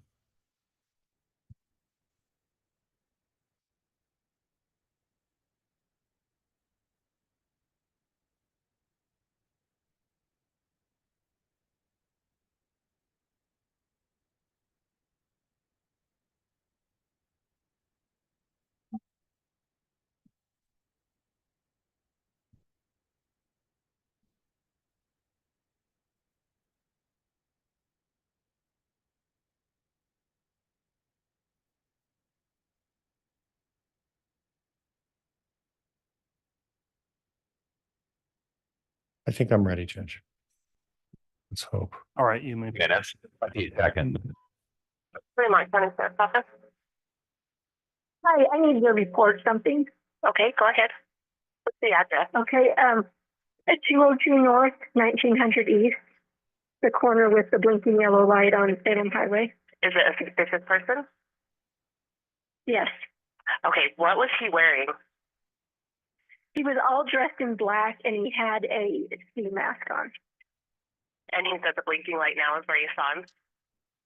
No, he's gone now because I pulled up into our driveway and I was getting stuff out of the back seat of my car and suddenly he was there and he had a paintball gun and he was and like he was going to shoot at me. And I kept asking him what he was doing because I could tell it was a paintball thing. Okay. And then he just kept doing it. So I yelled for my husband and then he took off running around the back of my house. Okay, give me just 1 minute. Stay on the line with me. Okay. October 9, 2019, 21 hours, 50 minutes, 28 seconds. That was north 1900. Yes.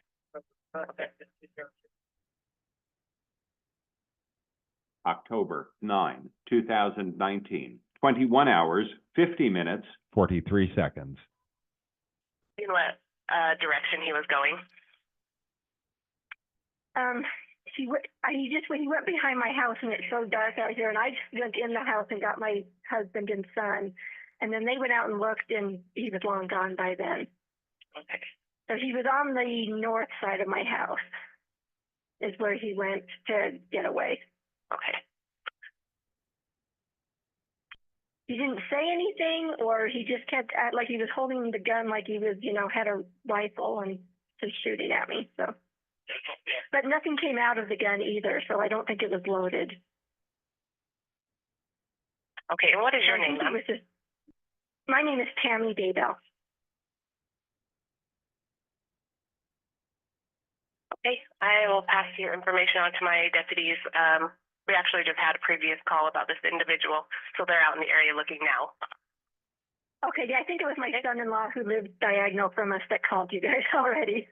Oh, but we just wanted to make sure it got reported. So, let's see. And what's your son-in-law's name? Joseph Murray. Okay, yep, it was him. Okay. So, all right, I have a deputy that will be out at your home here shortly. Okay, thank you. Yep.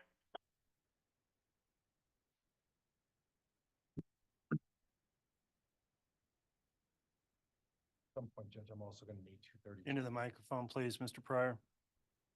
I'm also going to need 232A at some point, but I'd like to discuss 232B. You listened carefully to the 911 call from Tammy Daybell. Is that right? Yes. Now, she said paintball a number of times during that 911 call, correct?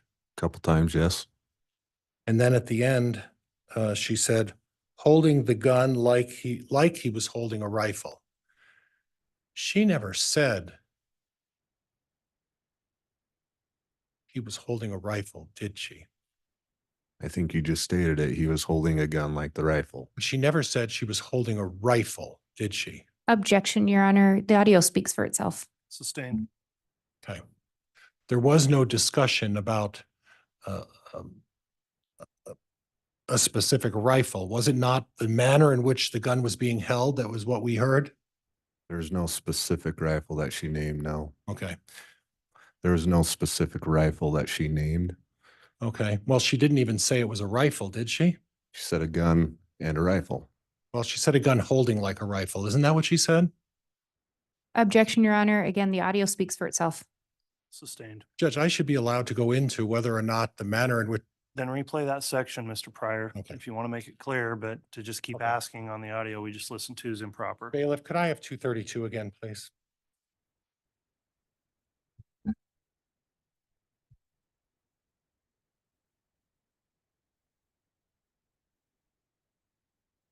I think I want A. Thank you. So Judge, again, we'll ask to publish 232A again. I believe we just published 232B.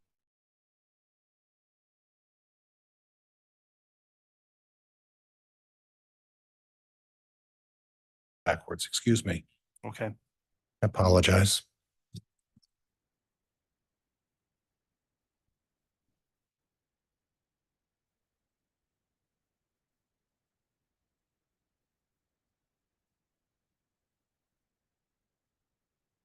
I think I'm ready, Judge. Go ahead. 20 seconds. Hi, I need to report something. Okay, go ahead.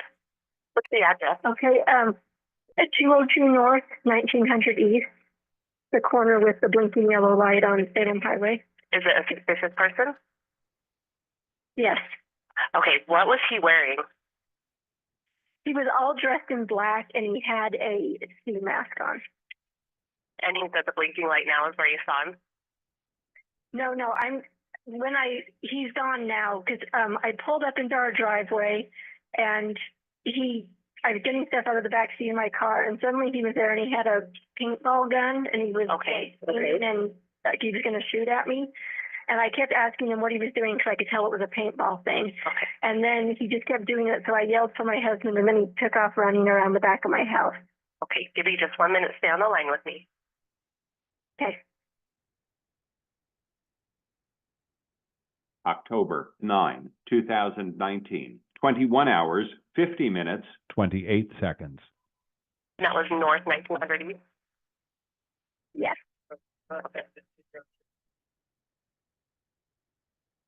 October 9, 2019, 21 hours, 50 minutes, 43 seconds.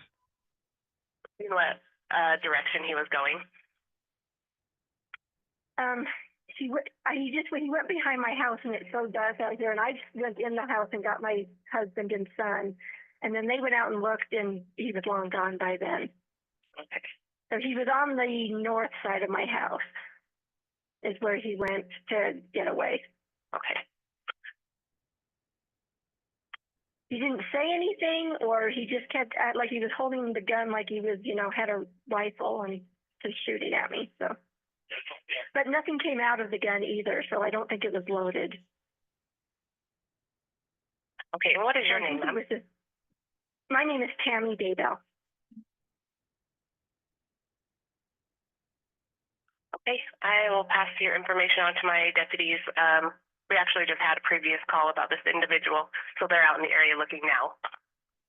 Okay, yeah, I think it was my son-in-law who lived diagonal from us that called you guys already. Oh, but okay. Just wanted to make sure it got reported. So, let's see. And what's your son-in-law's name? Is it Joseph Murray? Okay, yep, it was him. Okay. So, all right, I have a deputy that will be out at your home here shortly. Okay, thank you. Yep.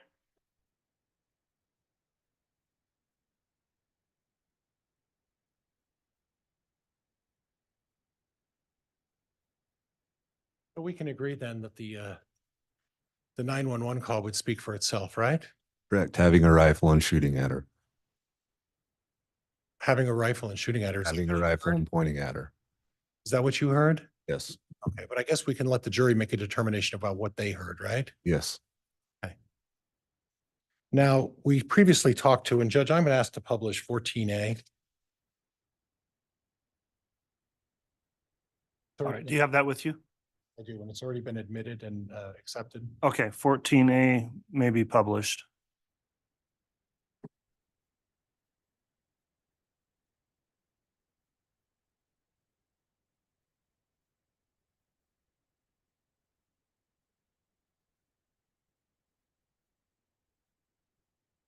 Now, officer, you're looking at what's been marked as Exhibit 14A, is that right?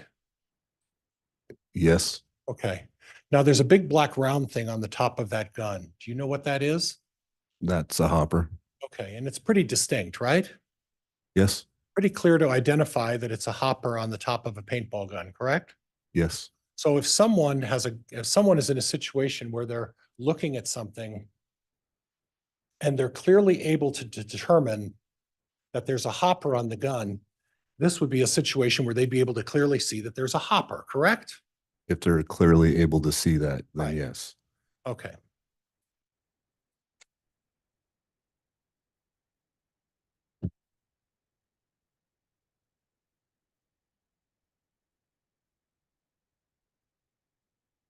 So if someone through their testimony talks about being able to clearly see that there's a hopper on a gun, that's a distinguishing fact, that's a distinguishing feature of a paintball gun. Is that correct? If they clearly see it, yes. Yeah, and if they're able to identify the fact that a particular paintball gun has a hopper and they can identify the hopper, it's obviously they saw a hopper, right? Objection, Your Honor, calls for speculation. Sustained. But you spoke about it a little earlier where you said they're now designing paintball guns that look like rifles. Yes. And they're being very creative in doing that, correct? Yes. In fact, I would suggest to you that there are instances where people have manufactured paintball guns to make the scopes on a gun look like a hopper. Correct? Are you suggesting that to me or asking? Yeah, me? I'm suggesting that, asking you that. Possibly. Possibly. Okay. So if that were one of those special guns where they created a gun that had something on it that looked like a scope, someone could confuse the difference between a scope and a hopper, right? Yes. But if someone specifically says they saw a hopper on a gun. There's no, Objection, Your Honor, this is going to call for speculation. Sustained. clearly that was a picture of a hopper on the gun, right? During the day, yes. Yeah, and you're able to distinguish that very clearly, right? In the daylight, yes. Oh, you telling me that there's a difference? You wouldn't be able to tell that in the night on the back of a porch with a light on? Objection, Oh. Your Honor, argumentative. Sustained and strike the answer. Are you aware of that there are lights on the front of the garage of the Daybell residence? I was aware on that last call you played that Tammy Daybell said it was dark outside. Right. But you didn't hear anything about the fact that there were lights out there or that the garage and the driveway was illuminated, right? I didn't hear any of that. Okay. I didn't know if I heard an objection or not, Judge, to that. Withdrawn. Go ahead. But you did note that she identified it as a paintball gun, didn't she? She used that with the rifle and gun. Okay. And whooshing sound, right? Correct.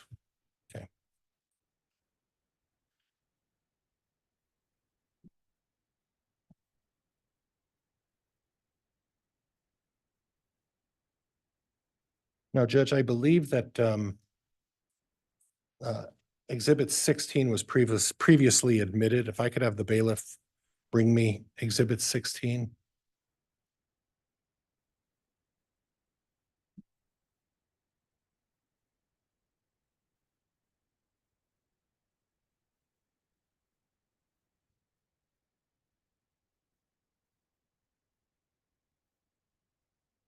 And Judge, if I could just have a moment, please. Yes. Thank you, Your Honor.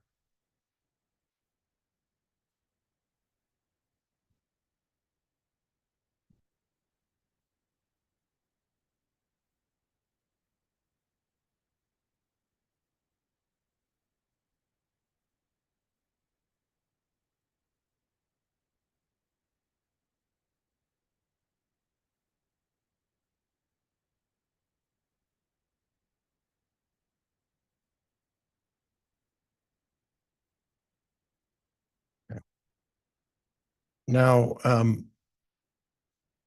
Officer,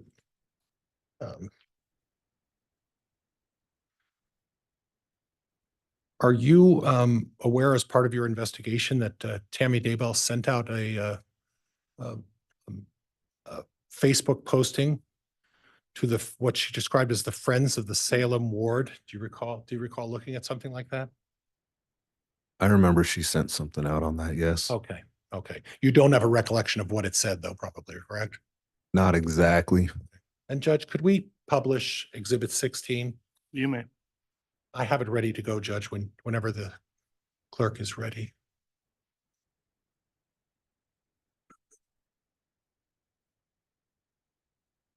Okay, can you? I don't know if I can expand that or not, Judge. No.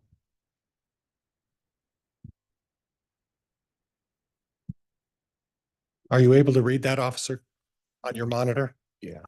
Yes. Okay. Go ahead. Would you read that email for me?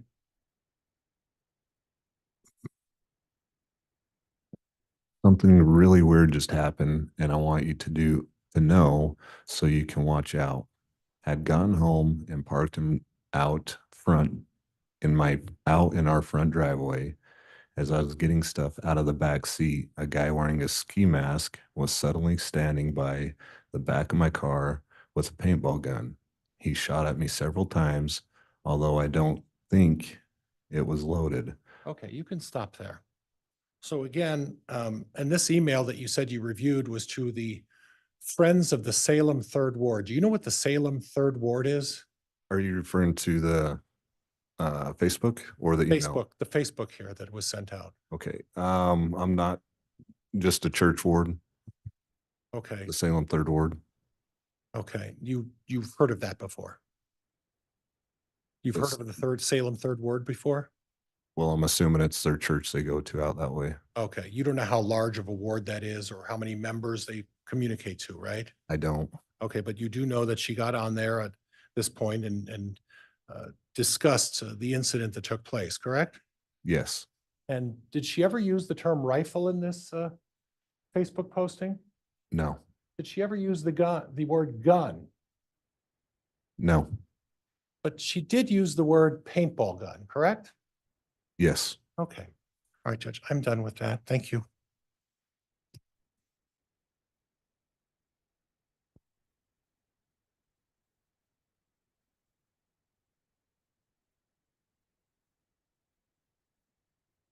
And Judge, I have,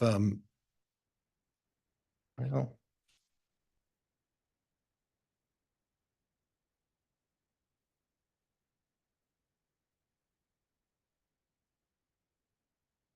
if I could just have a minute again, Judge, I apologize. It's fine.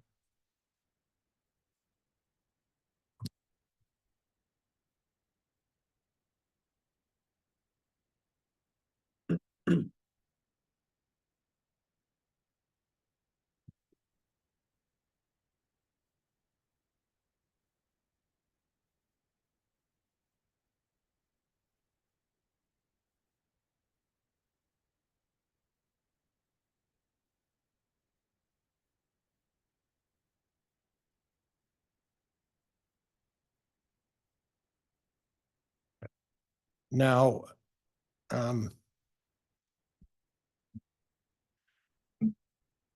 Judge, I need the court to advise whether or not Exhibit 15 has been admitted or offered for admission.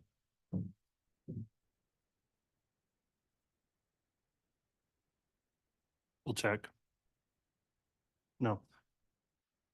And I guess I have to pull this out and Judge ask that the court, I think this is by stipulation of the parties.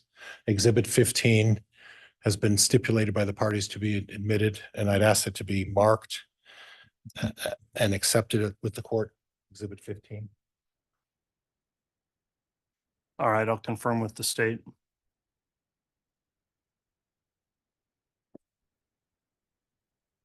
Yes, Your Honor, I believe that this is a segment of the data recovered from Tammy Daybell's phone, and the contents of her phone have been stipulated to.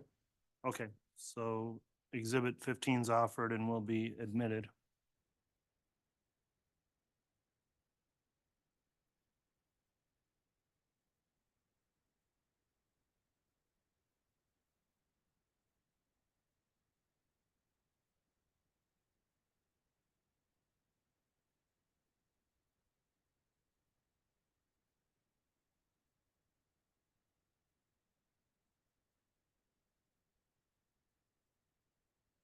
Now, before I go into Exhibit 15, Officer, you discussed that you did a lot of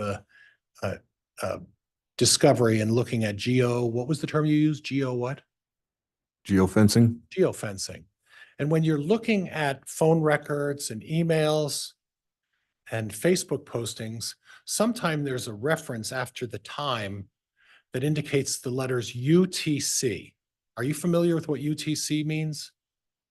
I've heard the term. I'm trying to think. I believe it's a couple hours off of certain time zones. Okay. And are you aware that in Idaho, it's a universal time zone equation that they put together, right? So that the whole world is on the same time zone, correct? I believe so, yes. Right. And are you aware that Idaho is when there's a UTC, you have to actually subtract 6 hours from the time that's noted on a UTC. Does that sound about right? I know you had to subtract I'm not sure if it's 6 hours, but yes, I do know you had to subtract some hours. Do you have any reason to believe that it's not 6 hours? No. Okay. Okay. Now, I'd like to go back to the call from Tammy Daybell. And if you don't remember, it's fine.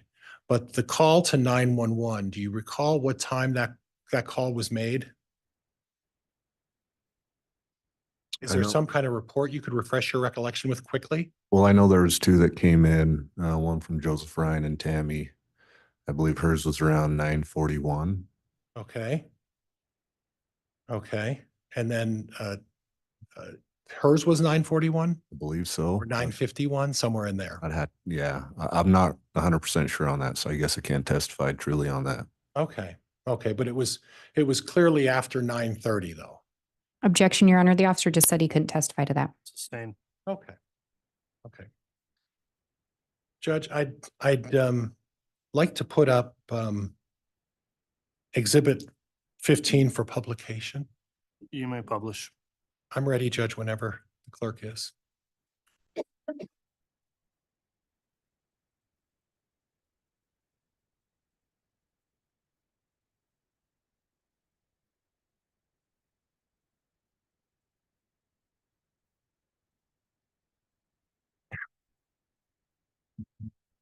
I'm showing it, Judge.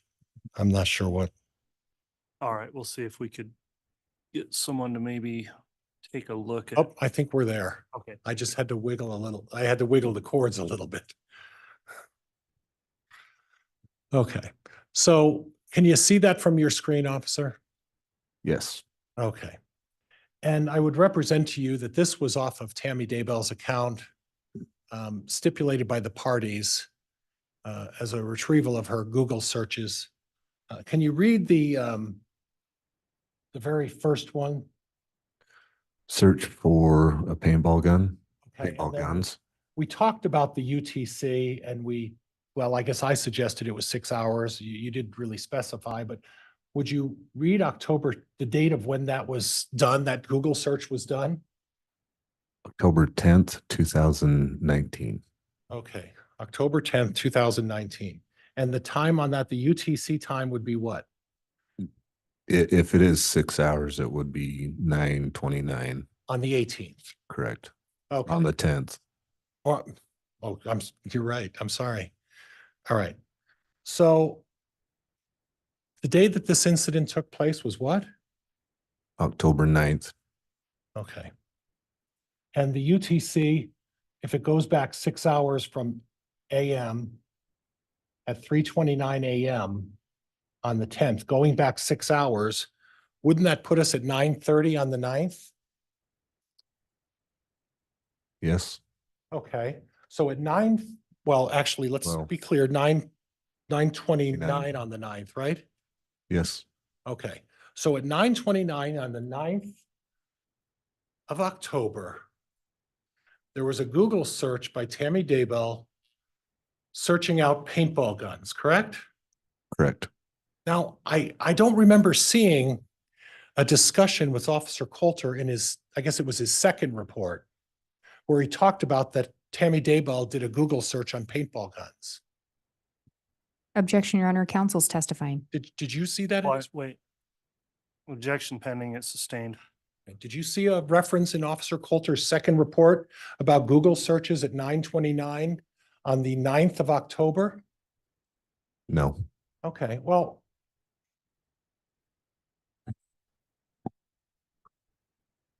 Your previous testimony was that Tammy Daybell made a 911 call sometime 9:41 is what you recalled. But the Google search occurred at 9:29. Is that what you see? yes, So what we can gather from that is that Tammy Daybell, after this incident, did a search of paintball guns and then 10 minutes later called 911, right? yes. Okay, do you remember what the date of the Facebook posting was when she posted that Facebook? I do not recall that date. Okay, and then let's move down a little bit.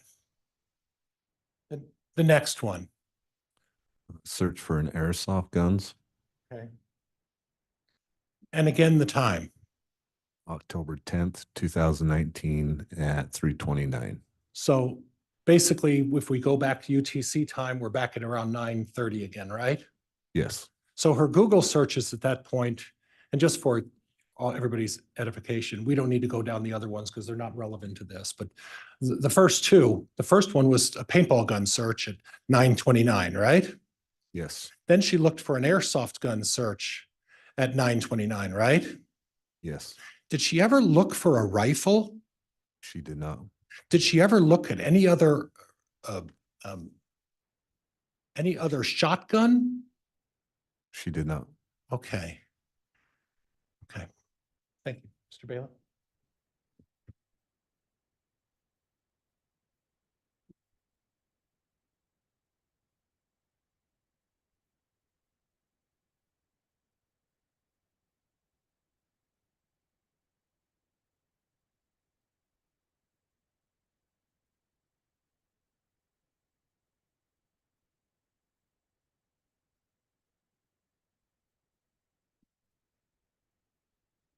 nobody was there from your agency at the time of this incident with Tammy Daybell and this person. Is that correct?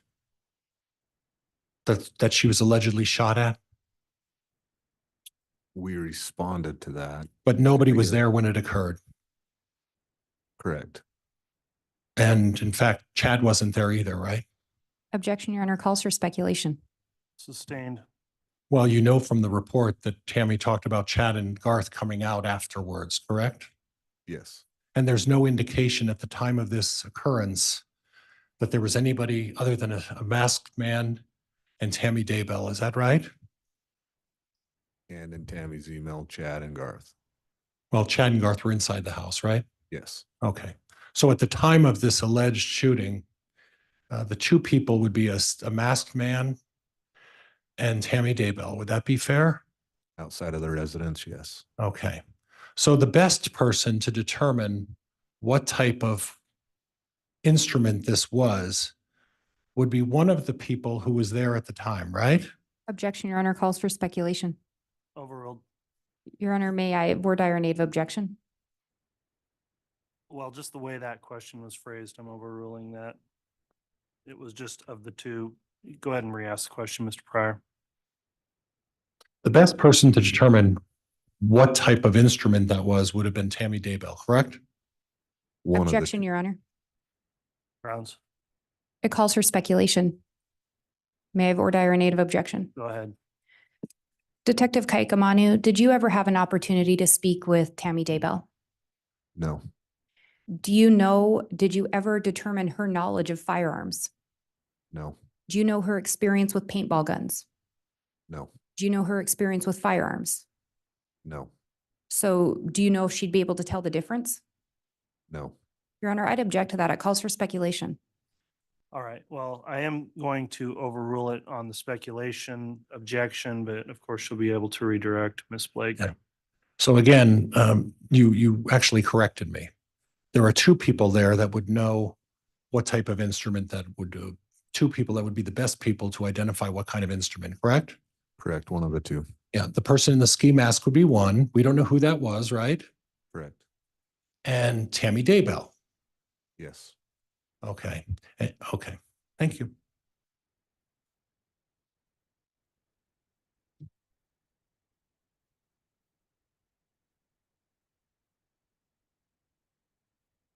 Officer, or Judge, I'd like to now go through on the Elmo Exhibit 107, if I could.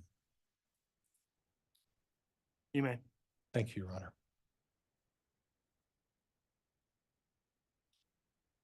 We'll allow that to be published. It's already been admitted.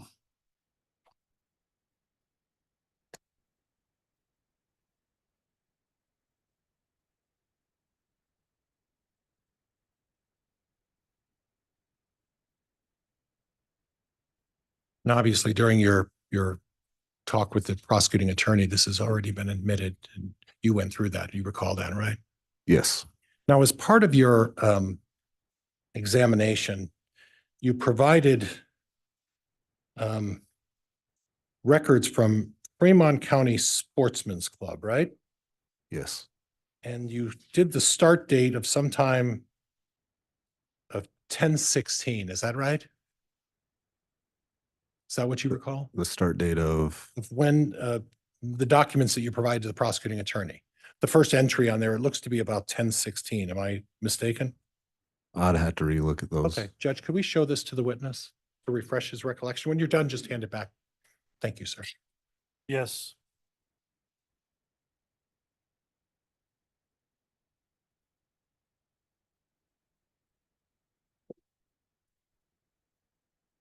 And Your Honor, may the state know what's being shown to the witness? Which exhibit did you just It's reference? their exhibit of the entries to the visits to the sportsman's, I don't want to misstate the name of the organization, the Sportsman's Gun Club. Thank you. That is exhibit 390A. I'm sorry, 396A.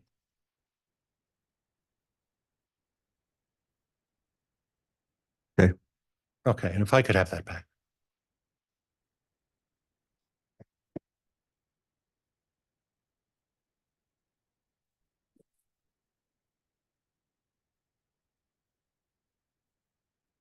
No, I'm looking at this exhibit and it appears that it starts on 10/16. Is that right? That's correct. Okay, now, did you happen to take the time to look at the entries prior to that time? Prior to 10/16, yes. You did. Yes. And Alex Cox arrived in Idaho from what you learned from your investigation about when? On the 1st of September. So on the 1st of September, so after arriving, um, as part of your investigation, what did you discover from September 1st to October 15th in terms of the number of times that Alex Cox visited the gun range? Give those dates one more time. September 1st we'll just make it October 15th. So Alex Cox, from my knowledge, was at the gun range in St. Anthony from October 7th to the 16th. Okay. And you don't have any entries of him being there in September? Not at the Fremont County gun range, no. Do you have him at any other gun range in the month of September? I believe there were some in Rexburg, Idaho. Okay. And when you say some, that would indicate that there were more than 2 or 3. Is that right? Correct. Okay. So he'd had a habit. You also had an opportunity to review the searches of Alex Cox on his computer as well, correct? I don't believe on his computer. You no. didn't review any of that? I reviewed some of the Homer J Maximus. I'm not sure if that was off of his computer or not. Okay. But as part of the Homer J Maximus, are you aware that Alex Cox had been looking at weapons as early as 2017? I was not aware of that early. No. Okay. Well, how early were you aware of when he was looking at weapons? September, October of 2019. And that's because that's when you went, that was your reference point. September 1st is when you started your reference point, right? What I looked at, yes. Yeah.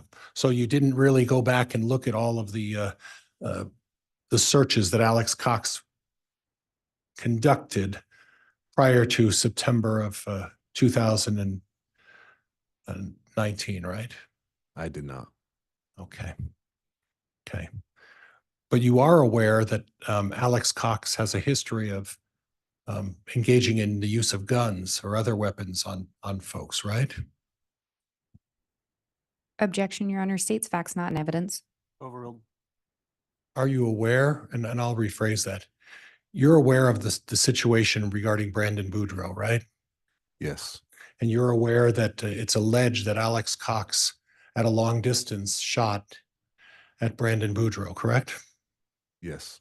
Okay. And you're aware of Charles Vallow, correct? Yes. And you're aware that Alex Cox took a gun and at close range murdered Charles Vallow, correct? Yes. And you're also aware that in both of those instances, Chad Daybell has not been criminally implicated in either of those cases. Is that correct?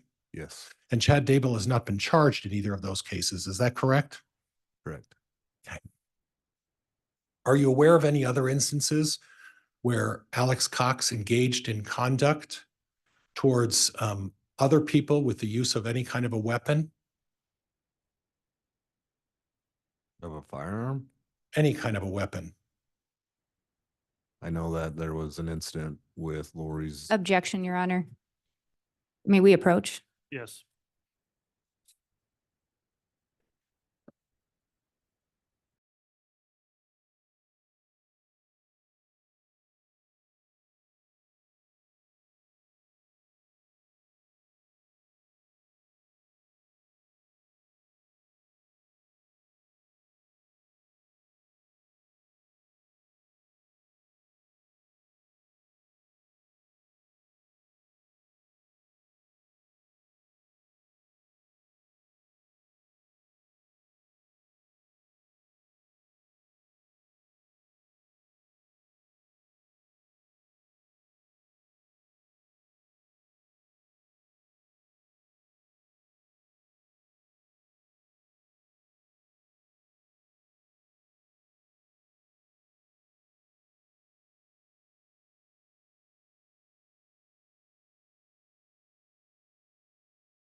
All right, thank you, counsel. We took up a evidentiary ruling outside the presence of the jurors. Mr. Pryor, you may continue with your cross-examination. So we talked a little bit about the fact that you're aware that Alex visited the gun range in September of 2019, right? Yes, You're not aware of whether he had visited or went to any gun ranges when he was living in Arizona 6 months prior. You didn't look into that. Is that right? that's correct. Okay. Now, officer, on your, this will be tricky. On your Homer J Maximus, you talked about a number of searches that, and you recall that, correct? Yes,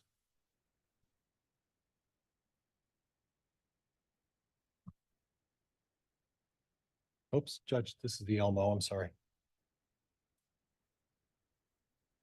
And what is it you're publishing? Uh, Okay. This is part of exhibit 107B. And this talked a little bit about the gun and the distance and everything else, correct?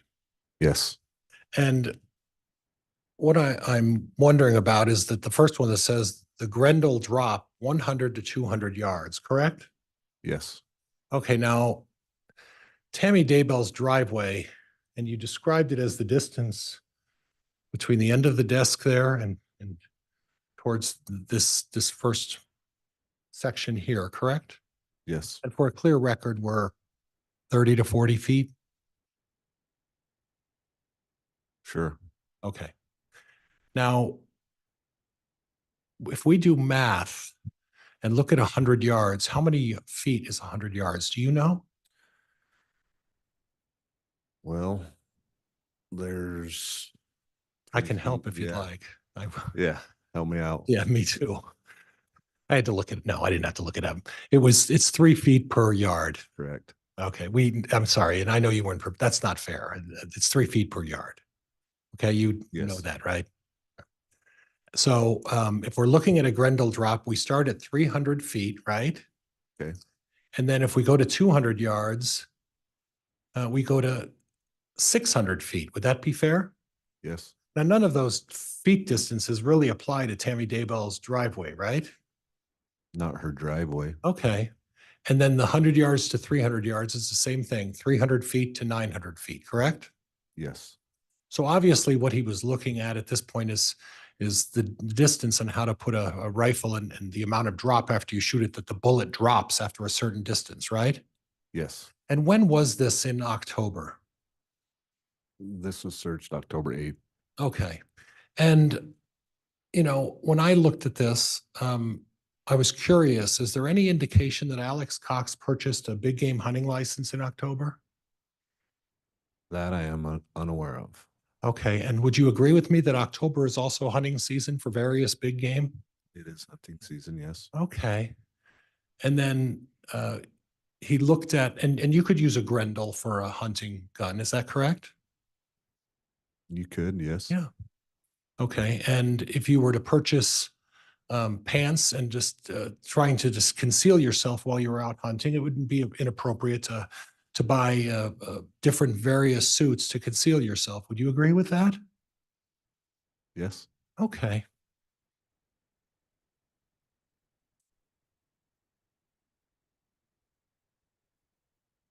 Oops.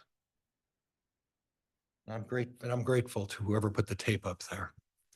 And then we go to October 10th. How to prepare your AR for cold weather. Now, if you're out shooting and you're out hunting, and I'm not suggesting we use an AR for hunting, but in October, when you're out hunting, that's a cold time to go hunting, isn't it? yes, it could be cold. Okay. Okay.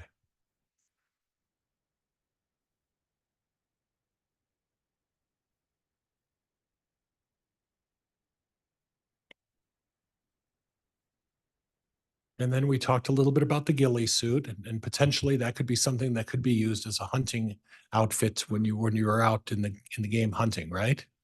Could be, yes. Yeah. Well, you can buy those at Sportsman's Warehouse or Cabela's or any of those stores, right?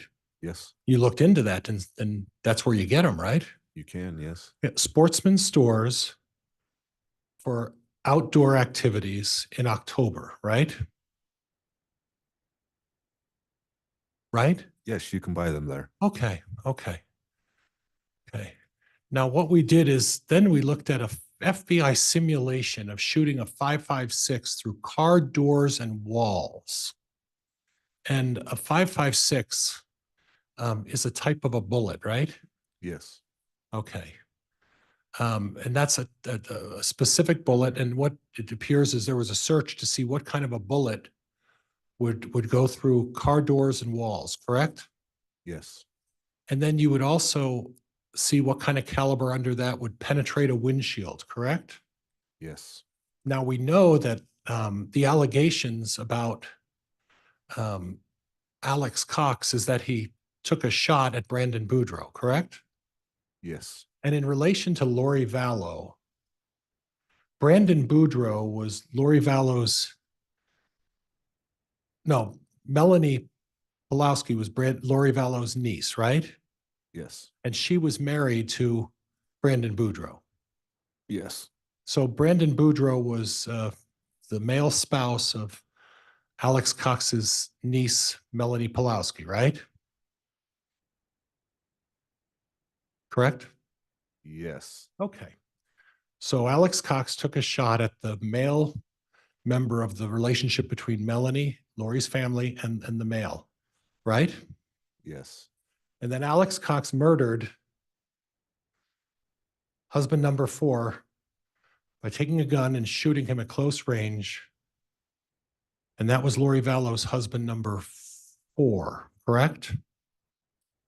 I'm not sure what husband it was. Okay. Well, she's had But- 5, right? Okay, Well, do you know that? I'm not 100% sure on how Oh, many. that's okay. That's okay. Okay. So, but we do know that Alex Cox is accused of murdering Charles Vallow, correct? Yes, Okay. Now, when I go down, you testified that Chad Daybell, well, before we get that, it would seem that, would you agree with me that it would seem that the searches here, the Google searches, would suggest that Alex Cox is looking at shooting at some sort of a Dodge Dakota vehicle. Would you agree with me? yes. And it looks like it wasn't for target practice. It was to do some harm, correct? I don't know what his intent was, but it's not target practice, I Right. would say. Well, it wouldn't be target practice if you're trying to penetrate a windshield, is it? No, And it isn't target practice if you're asking how thick is the 22 gauge steel on a Dodge Dakota, right? no, So apparently, what Alex Cox had in mind was to do some harm for whoever is driving a Dodge Dakota, correct? yes, Are you aware that Chad Daybell was the one driving the Dodge Dakota? Objection, Your Honor, facts not in evidence. Stain. Are you aware of the 2 vehicles that Chad and Tammy Daybell owned? I'm aware of a Dodge Dakota that was registered to both of them. Right.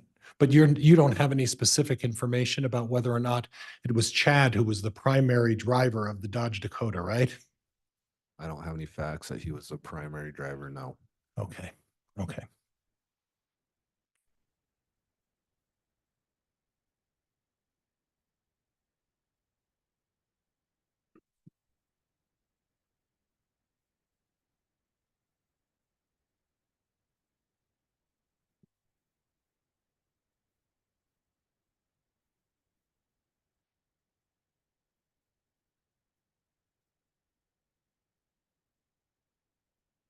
Now, as part of your investigation, you talked a little bit about phone records, right?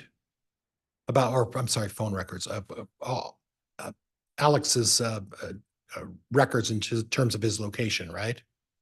On Homer J Maximus device. Okay, yes. and you looked at that. What was the device that you were reviewing to determine that? I'm not sure what device that was. Okay, okay. All right, then we'll save that for another day.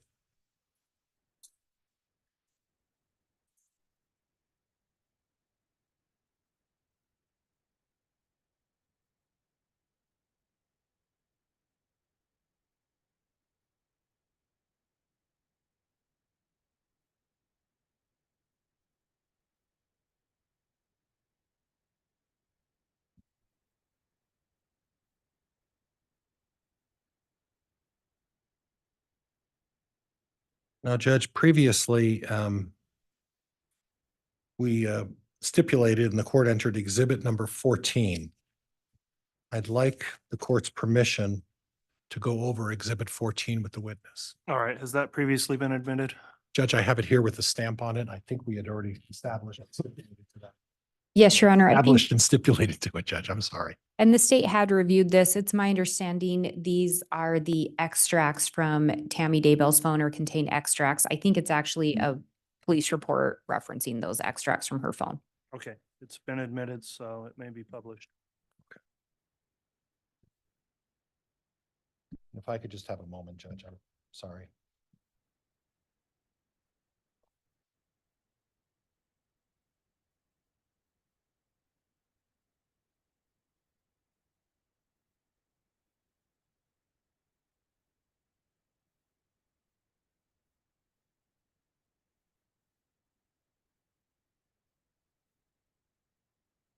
Judge, I'm ready when Your Honor, I hate to do this, but can we briefly approach? Yes.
All right, counsel, before publishing that particular exhibit, we just redacted an identifier mark from that we caught. So you may go ahead and publish when you'd like, Mr. Pryor.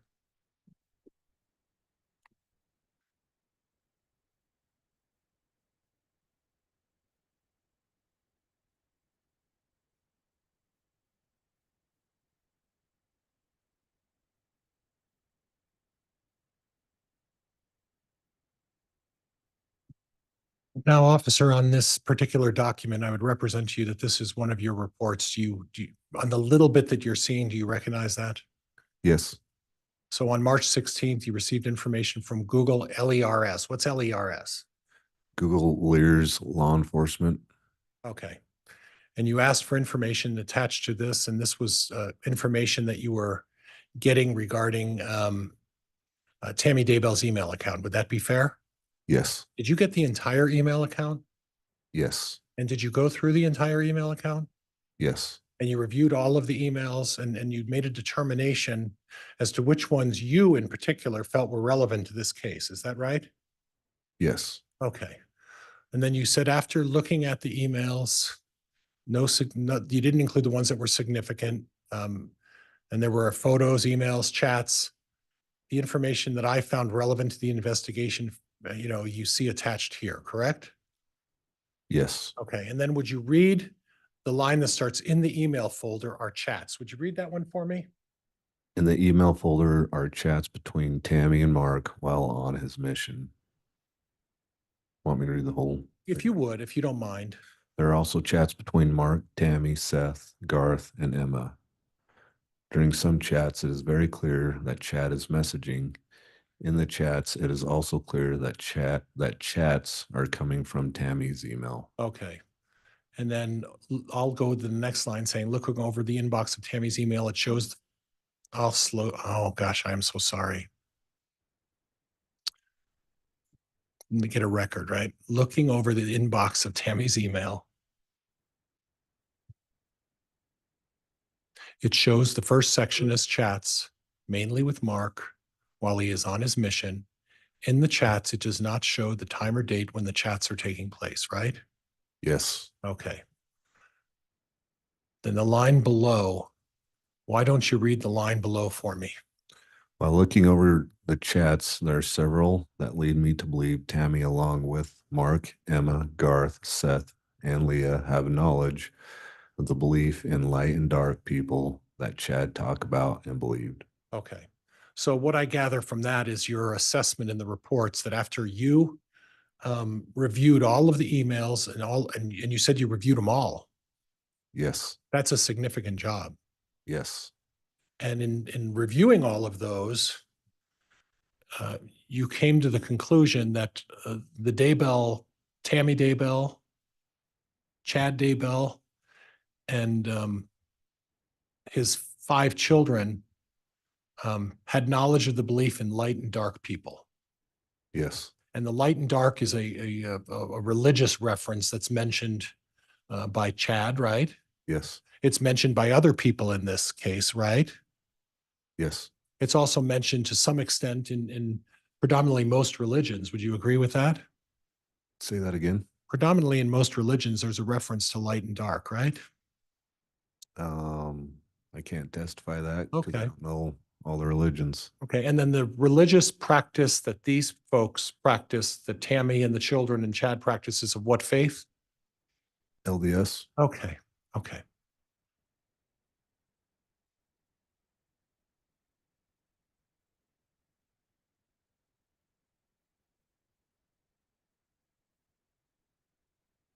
Then we go on and if you would, I'll take a look at the next one where it says during the chats, Mark's camera was not working and Tammy informed him that his camera was cursed and Dad was removing it, right? Yes. Okay.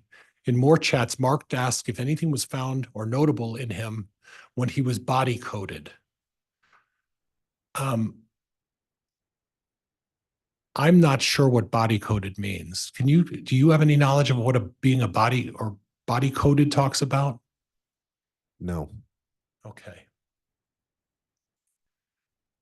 Okay. But it was Mark who was talking about the body coding. Would that be your assessment? Yes. Okay. And then Tammy responds, you has a lot of weapons, negative chords and curses, plus trapped emotions. We cleared out quite a bit. We'll do that more regularly for you. So second to the last sentence says we cleared it out, right? Yes. That would you believe that was Tammy and Chad who were clearing out these negative chords and curses? In this email, yes. Okay. And then we'll do that more regularly for you. And again, we'll do that more regularly for you. That implies that it was both Tammy and Chad talking about helping them clear out these weapons, right? Yes. Okay. Then we go down to the next one and it starts with on another chat. Chad said, Mom and I taught 12-year-old Sunday school yesterday. Canyon Scott's actions confirmed he is 4.2 dark. You see that? Yes.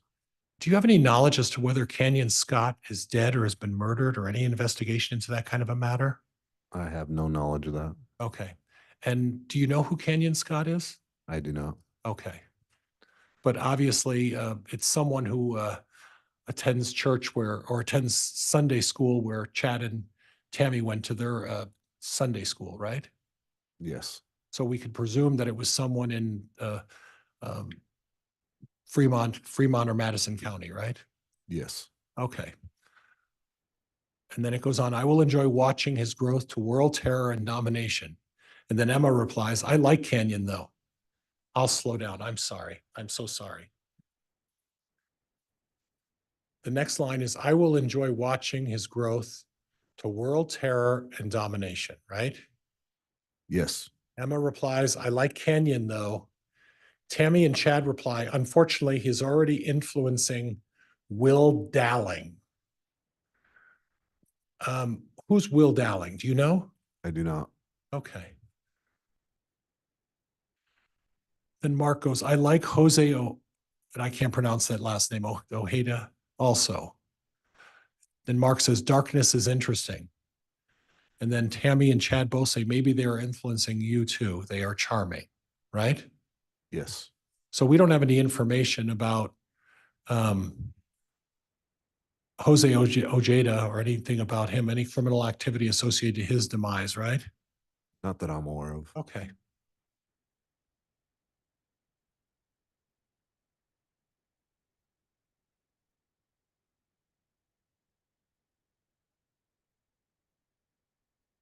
Judge, it's 12 o'clock.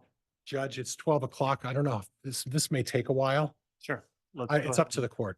Yeah, let's obviously. take our lunch recess. We try to do that at noon for timing of things, so that'll work out well. We are stopping right here about noon. We'll try to resume further testimony 1 o'clock and take the lunch break now. And Judge, may I leave my stuff up here? Yeah, we'll secure the courtroom and you can leave that there, Mr. Thank you, President. Your Honor. All right,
Rise.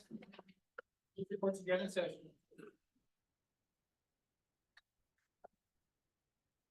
Thank you. Please be seated.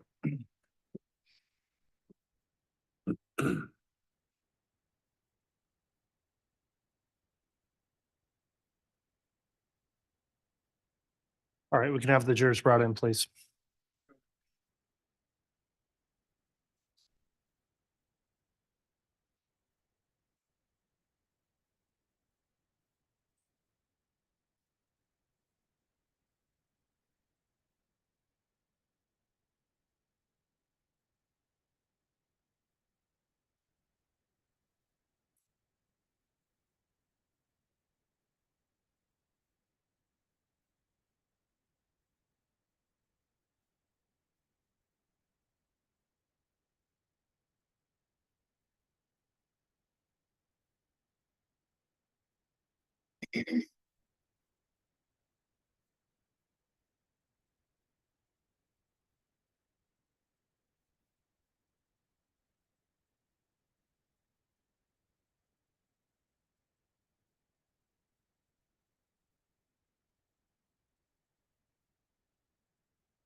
All right, please.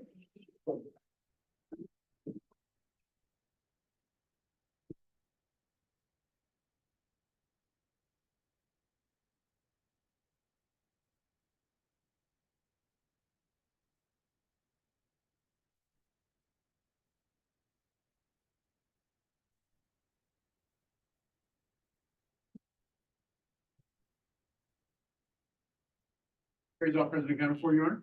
Thank you. Please be seated.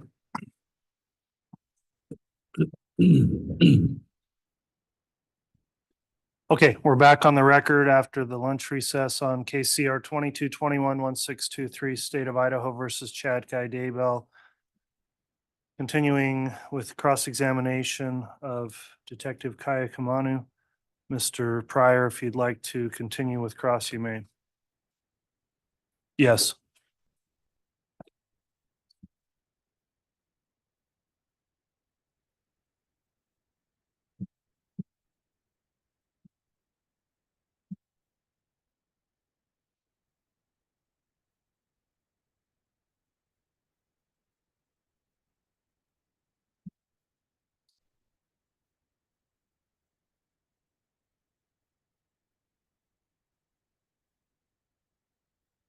What's being published there, counsel? It's the same as before. I think it's the officer's report, exhibit number 14. We're just going through the same as we did previously. Okay, thank you. Exhibit 14 is Your Honor. being published to the jurors. That's okay.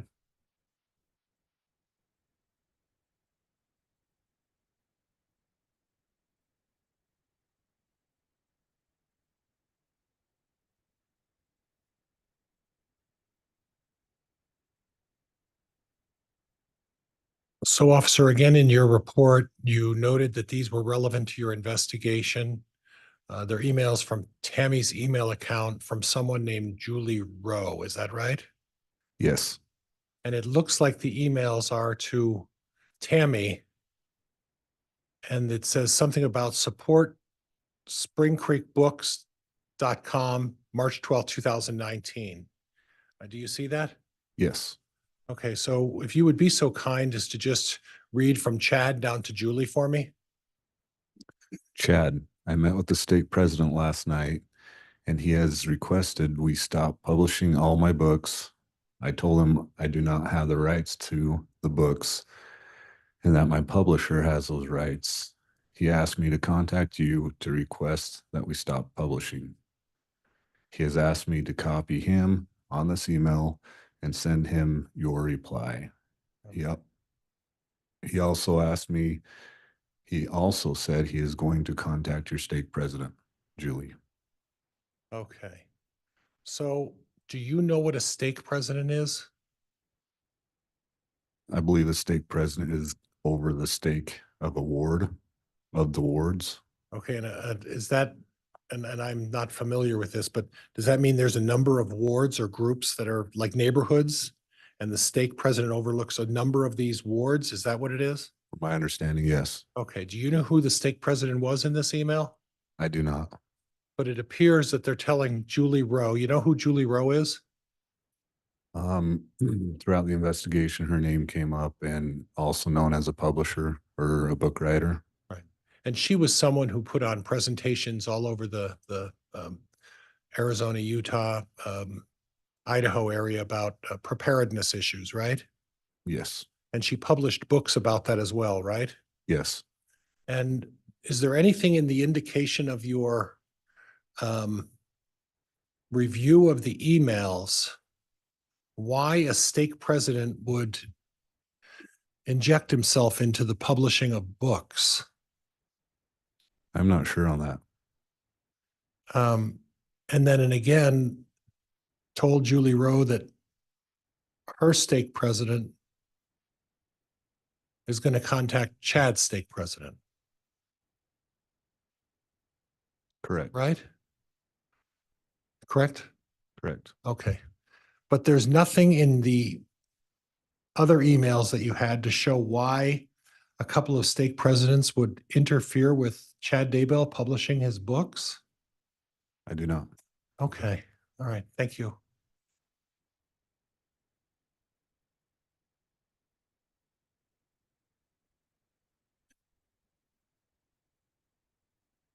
The next one we're talking about is from Tammy to Mark, and Mark again is Tammy's son, Mark, right?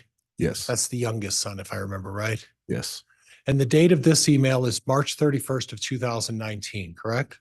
Yes. And it's Tammy writing to her son, Mark.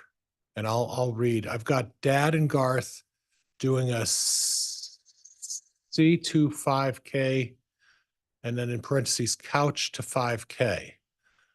So would you interpret that to mean that the C would mean couch and the number 2 would mean 2 like TO to 5K? Is that how you would interpret that? Yes. And if I understand that correctly, what that would mean is that you're starting from the very beginning of your training and you may be a couch potato, right? You could say that, yes. Yeah. And you're starting from the very start of something and you're going to try to do a 5K, right? Yes. And it says with me, right? Yes. So that would imply on March 31st of 2019, we had 3 couch potatoes at the Daybell house. Objection, Your Honor. Calls for speculation and misstates the email. Sustained. How do you interpret that? That they just wanted to start working out and getting into shape. Okay, from couch potato to 5K, right? Objection, Your Honor. Again, misstates the evidence. Counsel's testifying. Move to strike. Sustained, stricken. Okay. Then it goes on to say, we've done the first week twice because quite frankly, I didn't feel ready to move on to the second week. But it should be good for us. Okay, good for me. I have to say, I admire you for running track. Starting from nothing is not easy. Now, when you see the term starting from nothing is not easy, it's not particular whether we're talking about Tammy starting from nothing or whether it's Mark starting from nothing, right? Correct. It's unclear there, correct? Correct. But then you put in there not the full email. Is there further explanation in there that maybe explains who we're talking about, who's starting from nothing on this couch potato issue? No, there is not. Okay, all right. Well, thank you for that. And then we'll move on.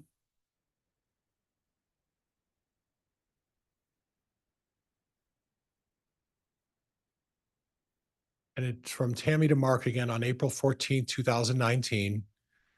I tripped over the duck gate on Saturday and landed hard on my right hand. And the bucket of eggs I was carrying, it hurt so bad, I just lay in the driveway and cried. Then I got up, cleaned up the egg mess with my left hand and went in the house to find Dad. Luckily, I seemed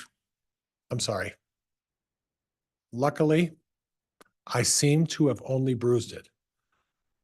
Of course, Dad blessed it, so it may have been worse. Okay? And there's nothing, what's the evidentiary issue of this? So during the, excuse me, during the investigation, it was said that Tammy had a hurt wrist Right. and that she was taking medication for it. So this goes back to, instead of a possible fainting spell, she had tripped over the duck gate and Okay. fell and hurt her wrist. So that was relevant to me putting this in my report. Okay, thank you. And again, that's not the full email that you provided to us today, right? It was not. Okay, and was there any further explanation that as to what caused Tammy to trip? She tripped over a bucket. Okay, did she trip because she had a dizzy spell? Did she trip because she had a seizure? Well, this says I tripped over a duck gate. So she Okay. had tripped over a duck gate, causing her to fall. Okay, so we don't know if it was just she ran into the duck gate or she had some sort of medical condition that caused her to trip over the duck gate though, right? Objection, Your Honor. Calls for speculation. The email speaks for itself and asked and answered. Sustained. You don't know all of the facts behind what centered around the reason for the trip over the duck gate. Would that be fair? Objection, Your Honor. Calls for speculation. Again, the message speaks for itself. I'm not asking him to speculate. I'm just asking whether it was explained, Judge. Overruled. In this email, I would just take it as she tripped over something. Okay, all right, fair enough. Thank you. And then lastly, from Tammy to Mark on April 28th, Dad is in Houston and won't be back until Monday night.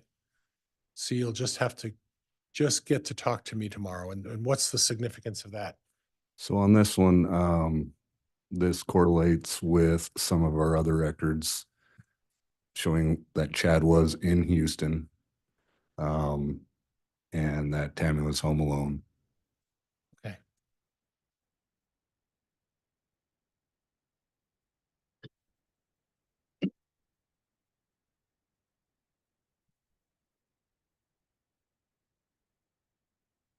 Next one was something about, oops. And I don't see.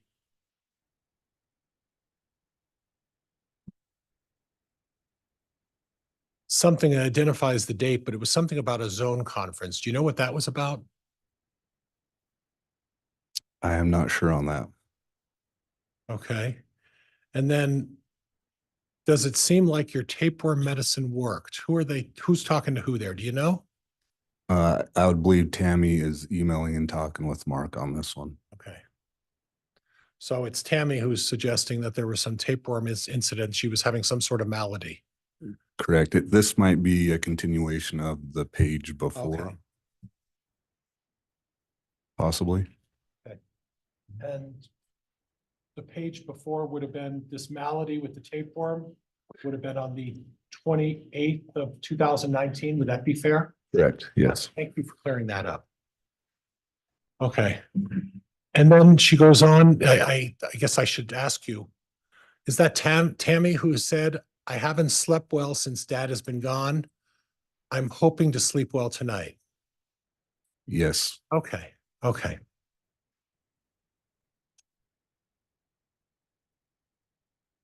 Then we're going to June 30th of 2019. Is that right? Yes. And then let me read this and then I'll talk to you a little bit about that. Another adventure we had this week involves a raccoon. Last year we had skunks. This year a raccoon. We thought stray cats were getting into the cat food, but nope. Garth saw it one night and it was a raccoon.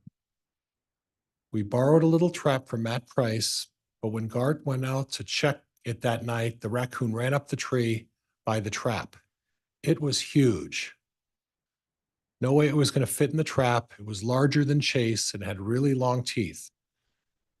Garth kept his flashlight on it and called us in the house. Dad got his gun. He shot it out of the tree, then shot it again as it tried to run across the yard. We now have a raccoon buried in the compost heap. Something else got into a cat food a couple of nights ago, so we borrowed a larger trap from Matt. We didn't catch anything last night, so we'll see if we get anything tonight. If we do catch anything, Matt asked us not to shoot it because he has a friend who will use whatever we catch to train dogs. Joel is, I think that's Nickel, told me they've got a couple of raccoons and skunks they've been trying to trap, and some coyotes have been eating chickens at houses over by Jordan Graham's house. In all, it's been a crazy year with wildlife. Do you see that? Yes. And could you identify the date when they're having this crazy year with wildlife? June 30th, 2019. Okay, and the allegation with Chad Daybell is that there was an email that the prosecutor has alleged may have a different meaning, but that was September 30th of 2019, correct? September of 2019, I'm sorry. I guess I'm unaware of what email you're referring Okay. to. Well, would it be fair that the allegations are that they discovered JJ and Tylee's body and that they are presuming as part of your investigation that they were buried in Mr. Daybell's property in September of 2019? Yes. Okay. And there was some email by Chad Daybell that made mention of a raccoon. You recall that? Objection, Your Honor, misstates the evidence. Abstain. Okay. So from what I gather, the allegations about the children being buried on Chad Daybell's property was the same year as this email as well, correct? Yes. And we're on June 30th of 2019. And the allegations against Mr. Daybell relate to around September, sometime in September of 2019, correct? Yes.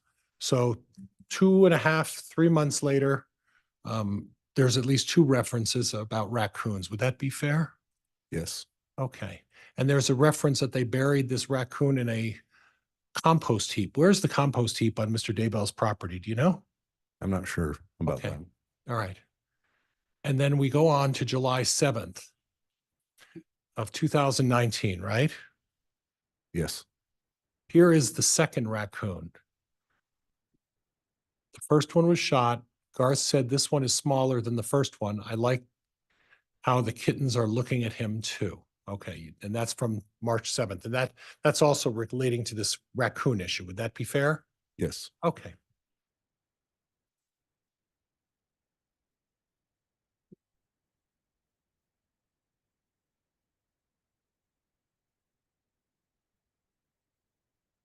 And then we have a picture. Dad has lost a lot of weight. He just doesn't seem to eat much anymore, and he is exercising. You see that, right? Yes. But above that is a trap. Can you explain, does that look like a trap? Yes. And somewhere in the back top of the picture, it looks like there's some sort of raccoon in it. Is that what you see? That's what I'm trying to see. I Okay. see the kittens there. I do. Okay. And the previous motions made mention of Tammy saying, here's a picture of the second raccoon. It's a smaller one. So Would you like me to point it out? you did find it? Go ahead if you. So it's kind of hard to tell. The raccoon is right there. Okay. Is that raccoon in the trap? I believe so. Okay. Okay.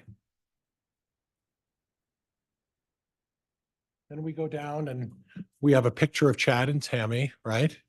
Yes. And again, not the full email, but your perception is that there's nothing there that was relevant to this investigation, right? Yes. Okay, and then does that appear to be the side of the house? Appears to be the back of the house, I believe. Okay. Okay. And from the email, that would be a picture of July 7th of 2019? I'd have to look at the first page. Yes. Okay, thank you.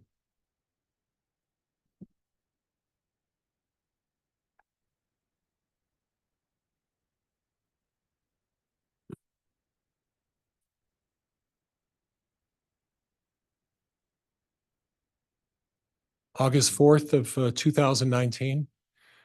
Dad is in Arizona. He's speaking to a small group on Sunday night. And at a girls' camp on Monday night, he flies home on Tuesday, right? Yes. And that had reference to the August 4th meeting with Melanie Gibb and Lori Vallow and all of the ladies who met Sunday at a girls' meeting at Lori Vallow's house. Is that what that was about? Yes, I believe so. Okay, okay. But that's not the full email, but again, you determined there wasn't any relevance to anything else. Would that be fair? Yes. Okay, thank you. Okay. Then we go on again, and we talk about from Tammy to Mark, again, Tammy Daybell to Mark on September 15th of 2019, right? Yes.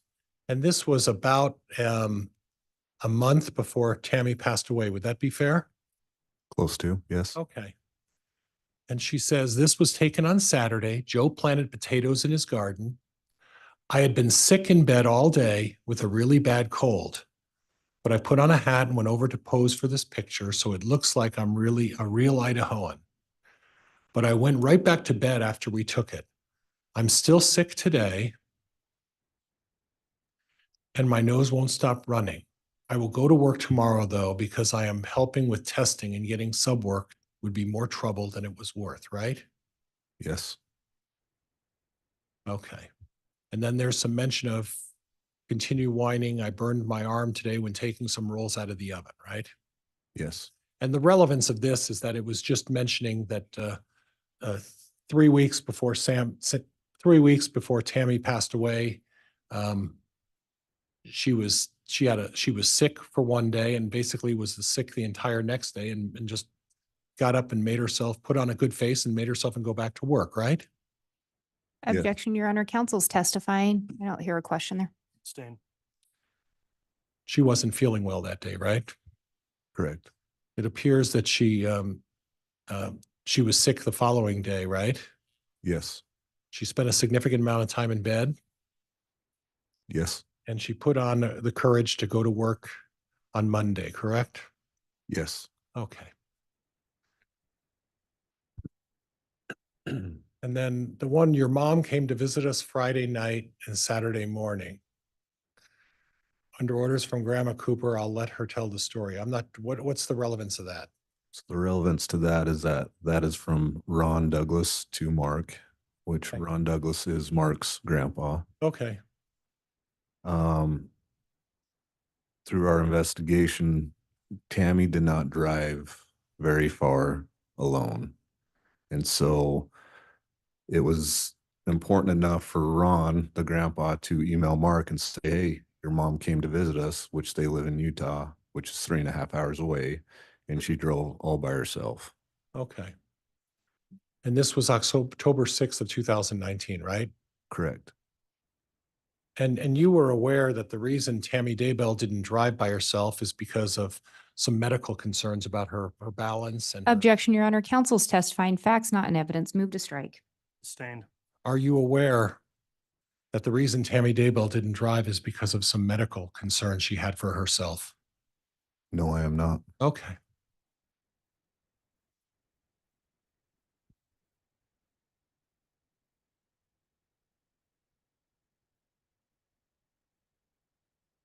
I went down to Springfield by myself, October 6th.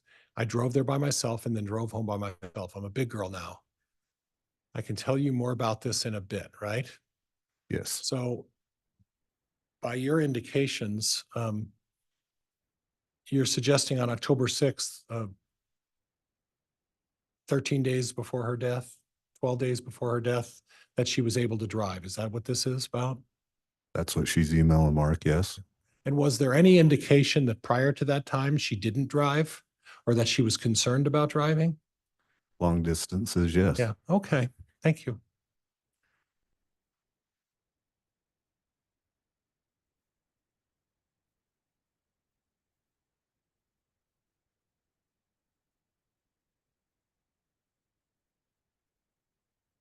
Okay, and this again touches on I think we talked about this previously about the Wednesday during the day with Reagan Price and the person who took her dog. And that leads into what we originally started with. Would that be fair? Yes. Okay. Okay. And then there's one final email that talks about Matt Price sending audiobooks for Tammy to listen to, right? Yes. And that was for her trip? Tammy sent those, I believe, to Matt Price with codes to get into the audio book. That's right. I'm sorry. You're right. Okay, thank you.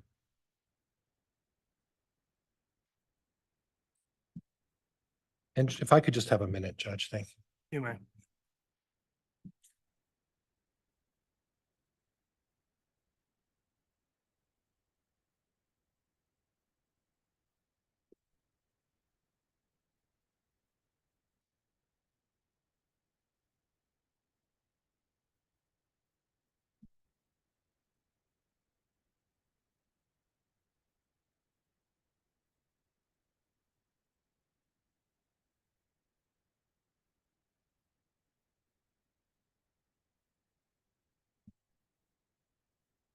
One last area, on the day that you got the call about Tammy's death, you received a call from who again? I'm sorry. I missed a call from Deputy Greenhalgh. Okay. But then you said something about you followed up with it later and did have a discussion, or my notes not accurately reflecting? So I missed that call and called her back about an hour and a half later Okay. and spoke with her on that. Yes. And then she recited the facts about what she observed. Is that right? She informed me that she was on an unattended death. I went through and asked her if there's anything out of the ordinary, anything suspicious, and she told me there was not. Okay. So according to Officer Greenell, there was nothing suspicious. Is that right? That's what she told me, yes. Okay. And then according to, did you have a chance to look at Brenda Dye's report as a result of this investigation? Not the AG's report, no. That I'm not talking the AG's report. I'm talking about Brenda Dye's diagram and report about this unattended death. I did not. Okay. So from your perspective, when Officer Greenall contacted you and advised that there was nothing suspicious about the death, at that point, it did not require you to take any further action. Would that be fair? Correct. Okay. Okay. Thank you. Judge, that's all I have. Thank you very much. All right, thank you.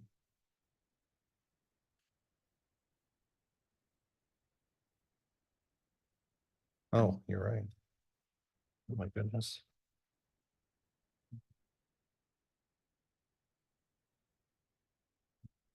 Okay, thank you. Wouldn't be able to make it without you.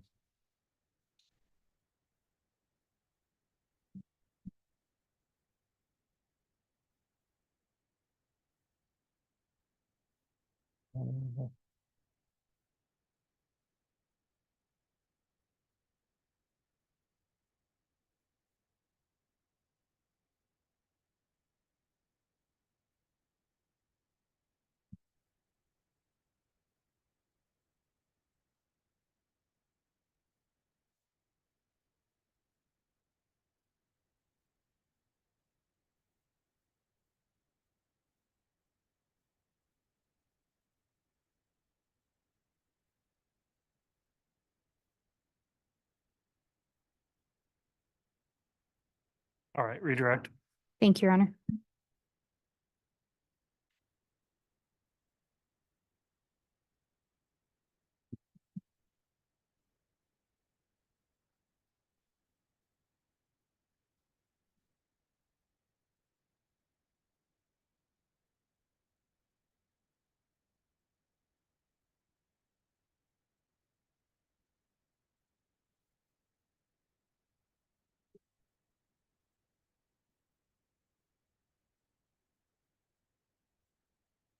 We're gonna, I'm gonna start a little backwards here and start with that last exhibit.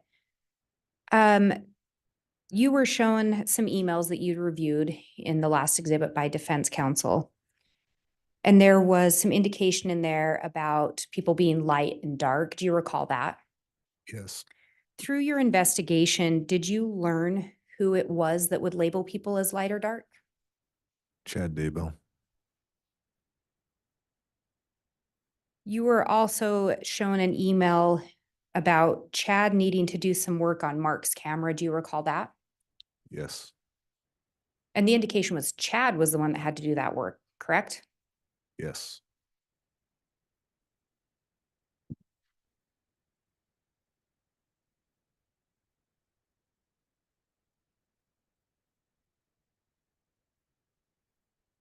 And I think specifically it referenced the camera was cursed. Yes. Mark wasn't at the Daybell residence. Is that correct? That's correct. Mark was on his mission. Yes.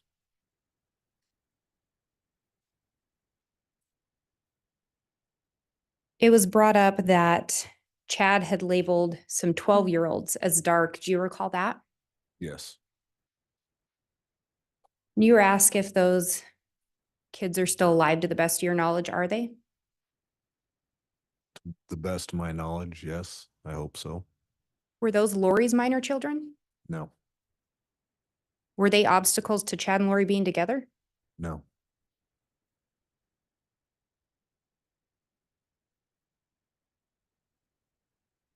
There was also an email on March 31st of 2019 where Tammy was talking about getting ready for a 5K. Do you recall that?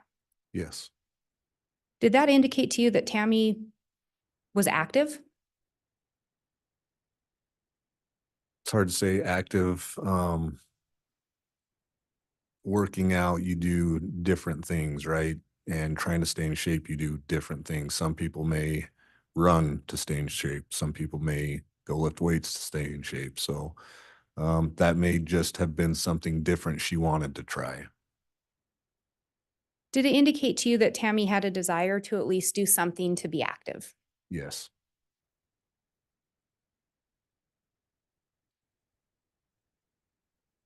Then you were shown an email that Tammy sent to Mark on April 28th of 2019 about Chad being in Houston.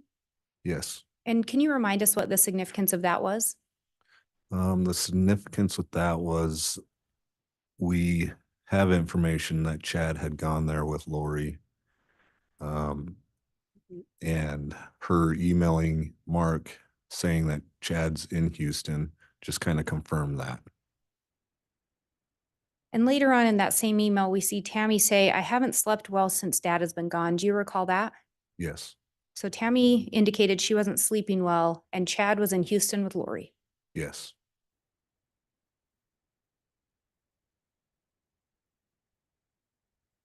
Then the next one, there's a couple texts about a raccoon. Do you recall, or not texts, excuse me, a couple emails about a raccoon.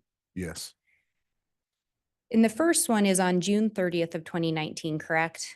Yes. And in that one, there's mention of having a flashlight.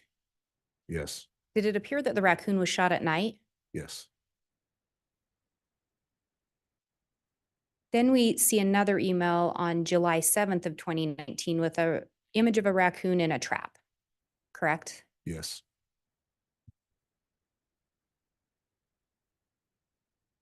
Do you recall ever seeing an email from Tammy to Mark about a raccoon in September of 2019? I did not. So Tammy emailed Mark twice about seeing a raccoon, but no messages in September of 2019 to Mark that you recall. Not on this email, no.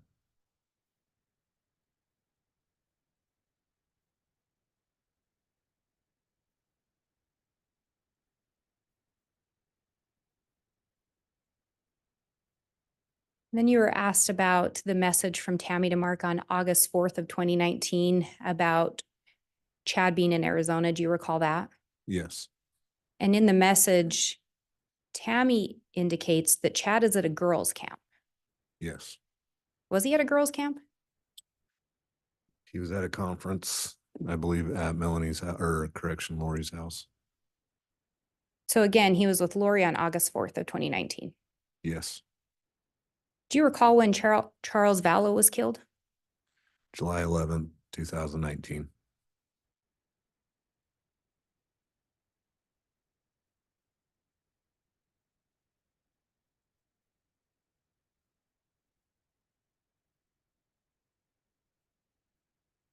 There was an email also shown that was from Tammy to Mark on September 15th of 2019, where Tammy references having a cold. Do you recall that? Yes, And Tammy indicated she was in bed for a few days. yes, And that was in September. yes, Any similar email message to Mark in October about Tammy being sick? no,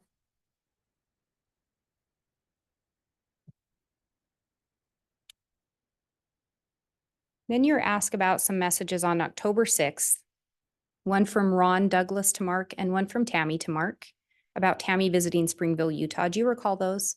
yes, Through your investigation, did you learn anything about Tammy having a medical concern that kept her from driving? no, Through your investigation, did you learn who encouraged her to go to Springville that weekend? yes. And who was that? Chad Daybell.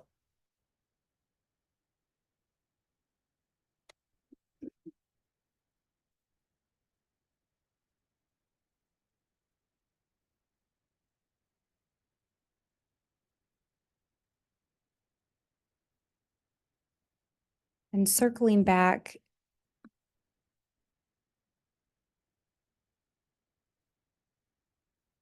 Detective, do you recall the email, you've been shown it by both myself and defense counsel, that was from Tammy to Mark about the attempted shooting? Yes, And you were asked some questions about Regan Price and Tammy mentioning some things Regan had shared with her about a lady trying to steal Regan's dog. Do you recall that? yes, Regan described a lady trying to steal her dog, correct? yes, Did Regan ever mention the lady having a firearm?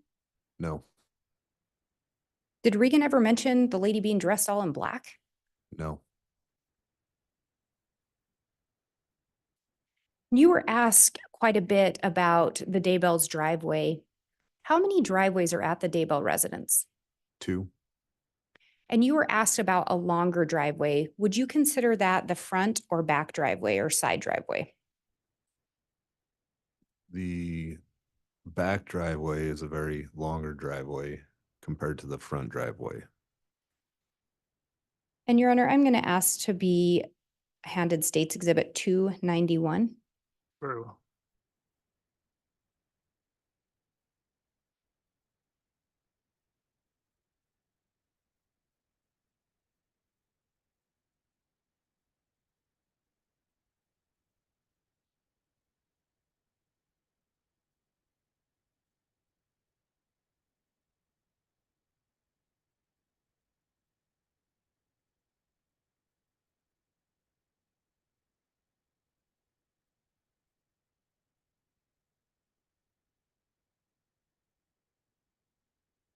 And Your Honor, may I publish? You may.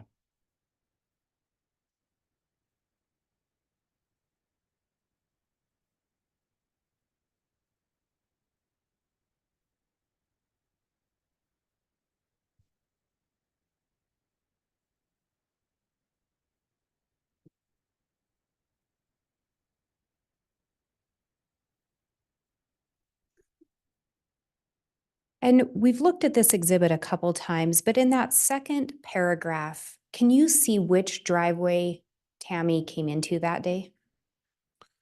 She backed into the front driveway. Is the front driveway that long? It's, like I discussed earlier, about 2 car lengths. And then is there a driveway that's even longer than that? Yes, And how long is the other driveway car lengths, if you could estimate?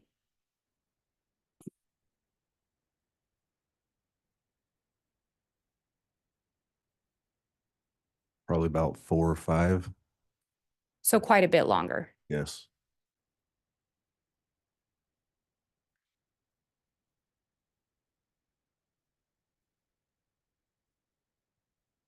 And again, were you part of the initial investigation on October 9th of 2019?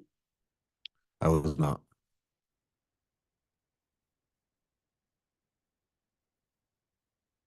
And again, in that message, put it back up.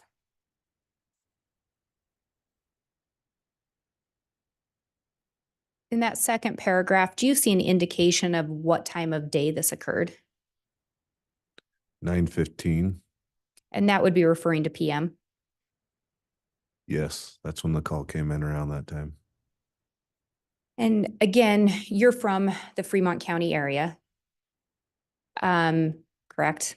Yes, And October's in Fremont County, about 9 PM. Is it still light out generally? it's usually getting about dusk.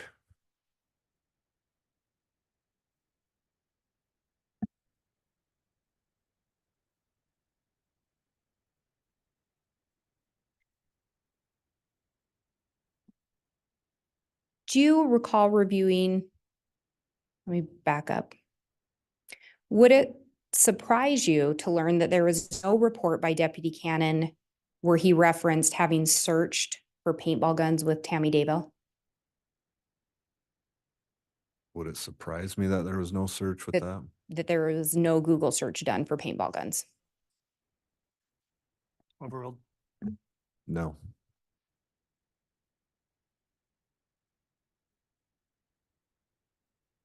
If Deputy Cannon had indicated that he never searched for paintball guns with Tammy Daybell, would you have any reason to dispute that?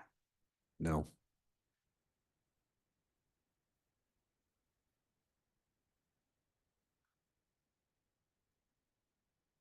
I think we talked about this a little bit earlier, but do you know how familiar Tammy Daybell was with firearms? I do not know how familiar she was with them. And council talked about some searches that were done by an email associated with Tammy Daybell regarding a paintball gun and an airsoft gun. Do you recall those? Yes. From your review of the October 9th investigation, did Tammy Daybell ever produce any photo saying this is the firearm? No, she did not. And yet she didn't do any search for a rifle, did she? That you're aware of? No.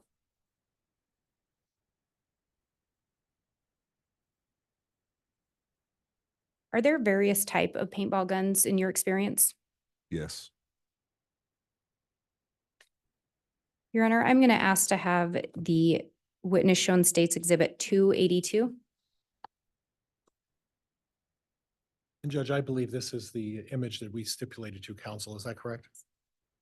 It is, Your Honor, and I do have a courtesy copy for defense counsel that's now been marked, a courtesy copy for Your Honor and a copy for the court.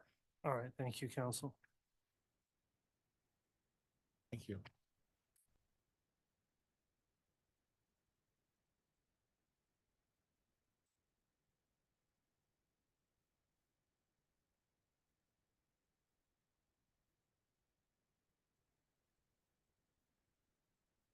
And Detective, have you seen this image before? Yes. And that top image there, is that the Grendel 6.5 that we've earlier referenced? Yes, it is. And Your Honor, I would move for the admission of States Exhibit 282. Again, Judge, that was by stipulation of the parties, so All I right. am not having an objection to it. Very well. Without objection, Exhibit 282 is admitted. And Your Honor, I would ask permission to publish. You may.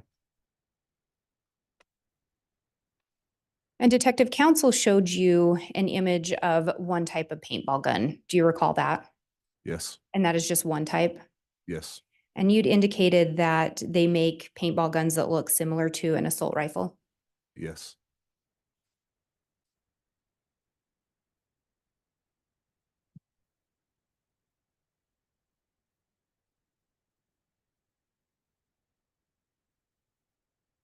And again, that top image is the firearm that was seized from an apartment associated with Alex Cox. Is that correct?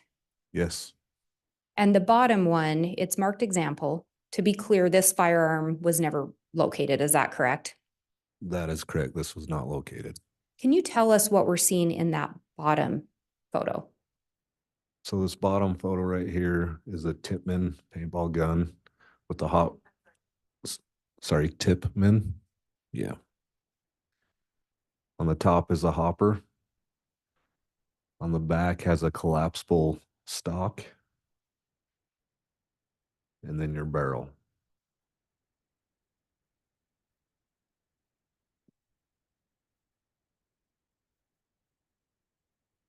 And Your Honor, the state would ask to publish States Exhibit 281C that's already been admitted? If You I may could be publish. handed that.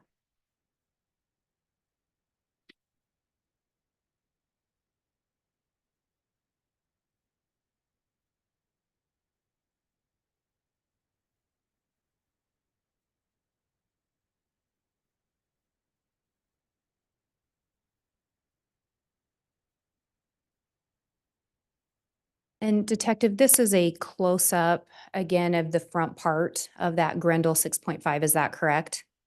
Yes, And if the firearm was pointing at someone, this may be a vantage point that of what they see. yes,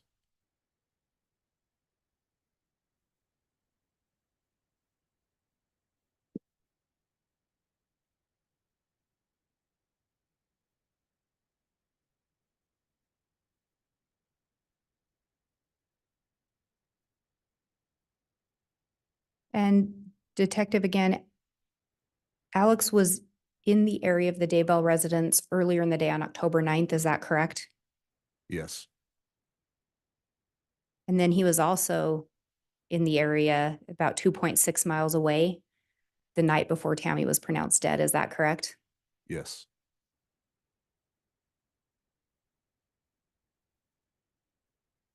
And counsel talked to you about whooshing and popping sounds from paintball guns. If a gun misfires, will it make a sound?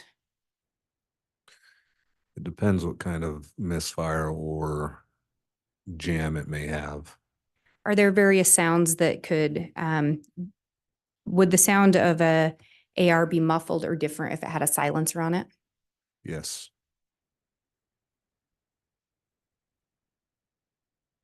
And counsel talked to you about Tammy being pretty close to the gun. She describes the gunman as right behind her and she turns around and he's there, correct? correct. And we talked earlier about some searches done on the Homer J Maximus account about a drop. Yes, If you're sighting your gun, and correct me if I'm using the wrong language here, if you're sighting a gun or trying to adjust it to fire a certain distance, is that different if it's a short distance versus a long distance? yes, So if you'd been further away and moved closer, would it be sighted indifferent? yes, could be.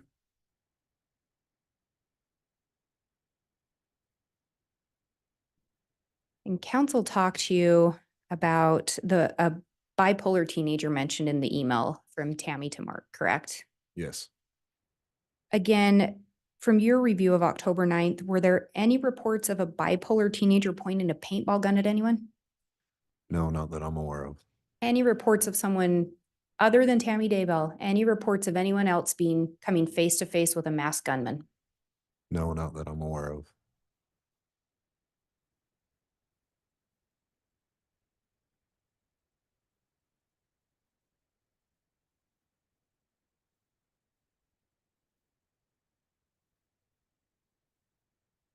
And do you, trying to make sure I'm referencing the correct exhibit. And Your Honor, may I have States Exhibit 291 again, please? Yes. And may I also have Defense Exhibit 16?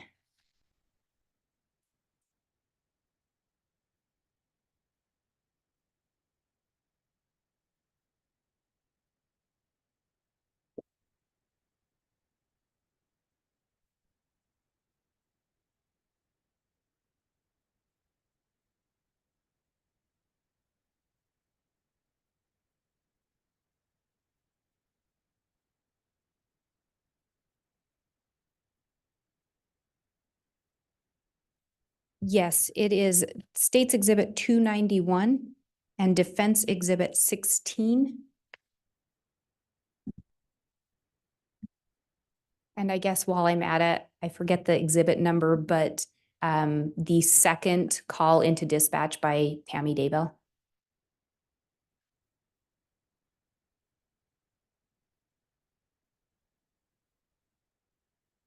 32B. 232B, Your Honor.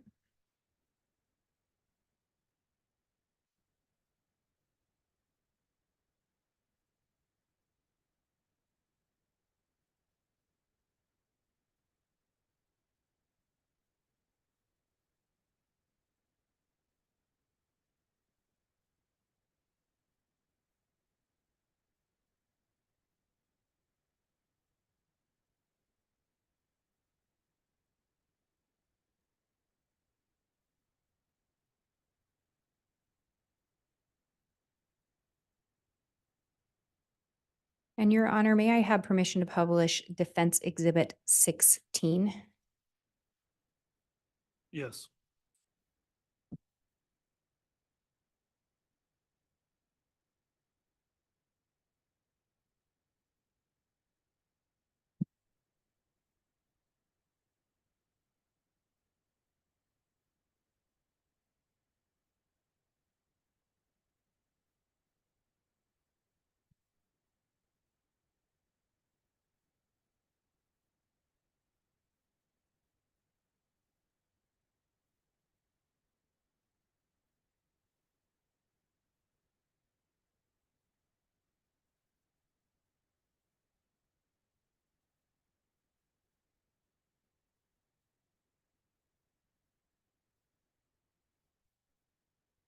Your Honor, defense screen just went blank. Oh, sorry, it popped up.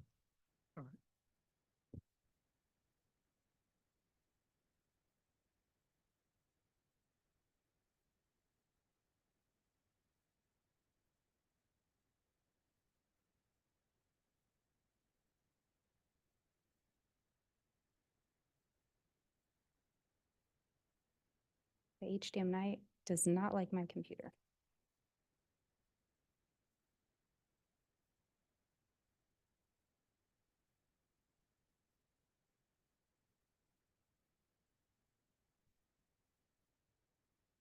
Judge, if the court would prefer to take a short break now and we could do the early afternoon break.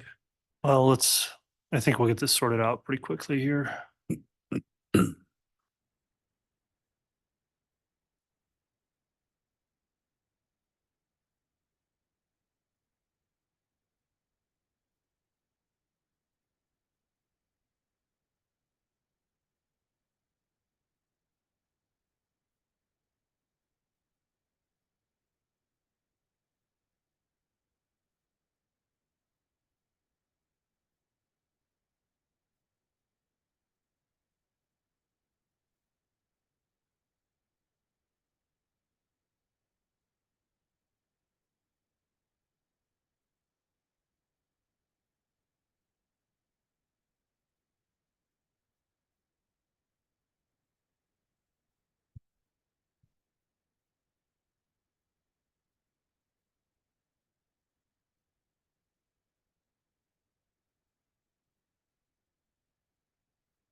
Detective, can I have you look at that first sentence there?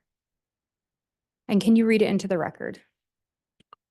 Something really weird just happened, and I want you to know so you can watch out.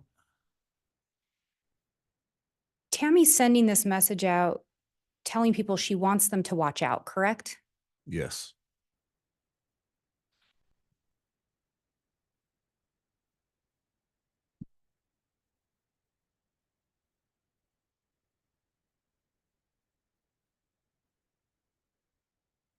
And Judge, I would now ask to be able to display State's Exhibit 291.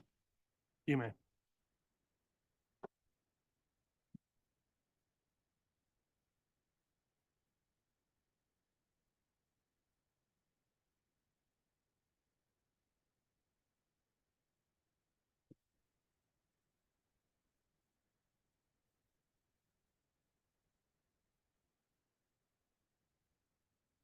And at the end of that first big paragraph, do you see where Tammy indicates the scared part came after when my brain thought of other things that could have happened? Yes.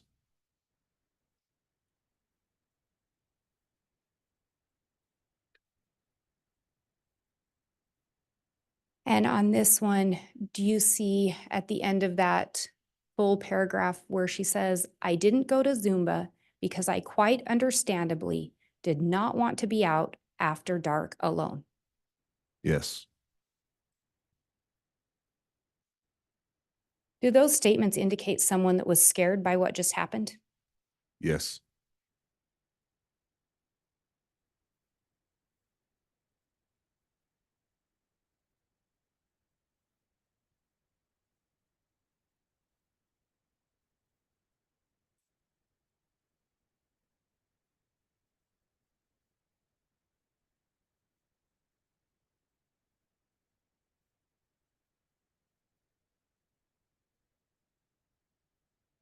And in this one, do you see in that first paragraph where it says the guy started pulling the trigger and I could just hear the clicking and whooshing sound of an empty paintball gun?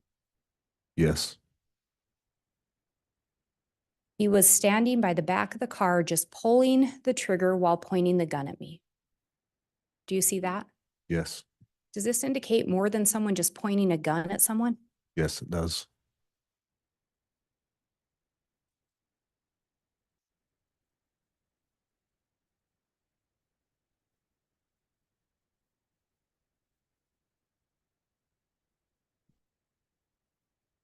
And do you recall in the dispatch call with Tammy where she talks about the man pointing the gun at her and just shooting?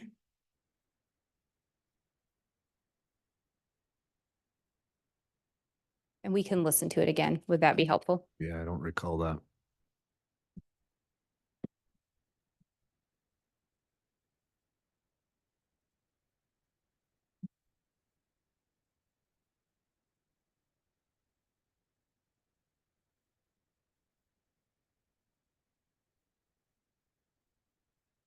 And Your Honor, may I publish States Exhibit 232B? Yes.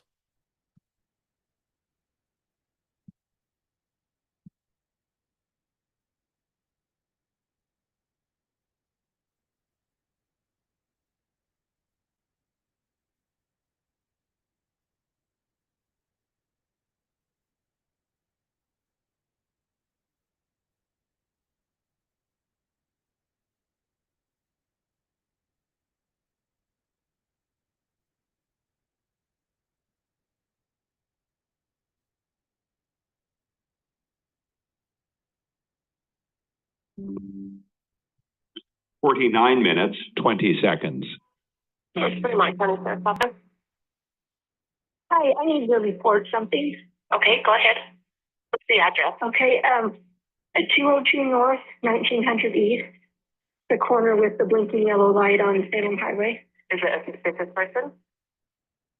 Yes. Okay, what was he wearing? He was all dressed in black and he had a ski mask on. And he said the blinking light now is where you saw him? No, he's gone now because I pulled up into our driveway and I was getting stuff out of the back seat of my car and suddenly he was there and he had a paintball gun and he was and he was going to shoot at me. And I kept asking him what he was doing because I could tell it was a paintball thing. And then he just kept doing it. So I yelled for my husband and then he took off running around the back of my house. Okay, give me just 1 minute. Stay on the line with me. Okay. October 9, 2019, 21 hours, 50 minutes, 28 seconds.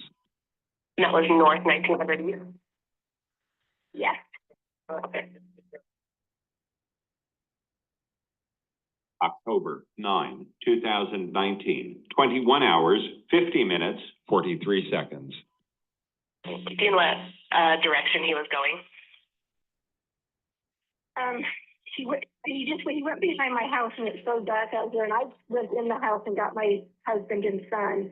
And then they went out and looked and he was long gone by then. So he was on the north side of my house is where he went to get away. Okay. He didn't say anything or he just kept like he was holding the gun like he was, had a rifle and just shooting at me. So, but nothing came out of the gun either. So I don't think it was loaded. Okay. What is your name? My name is Tammy. And I'm going to stop it right there. Did you hear on there where she says holding the gun like he had a rifle and shooting at me, but nothing came out? Yes, I did. Does that indicate more than someone just pointing a gun? Yes, it does.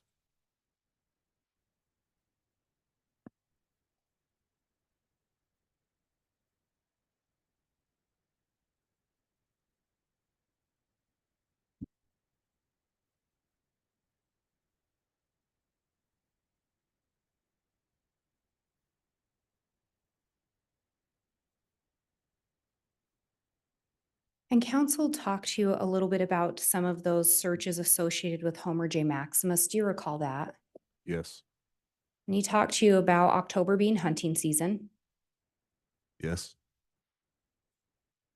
Would shooting through a windshield or shooting through a Dodge Dakota generally have anything to do with hunting? No.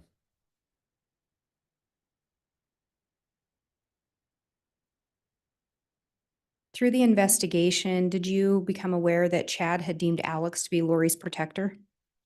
Yes, I did. After Alex shot Charles on July 11th of 2019, did Chad and Lori maintain a relationship to the best of your knowledge? Yes, I did. In fact, we saw in an email, and I think you referenced it, Chad was down there on August 4th, 2019, just maybe about 3 weeks after Charles was shot and killed by Alex Cox. Yes, he was. Would that lead you to believe that Chad was scared of Alex Cox? No. Lead you to believe Chad was scared of Lori Vallow? No. Are you aware of any report taken by Fremont County where Chad Daybell reported that he was scared of anyone? No, I am not aware. Are you aware of Chad ever reporting anyone tried to shoot at him? No.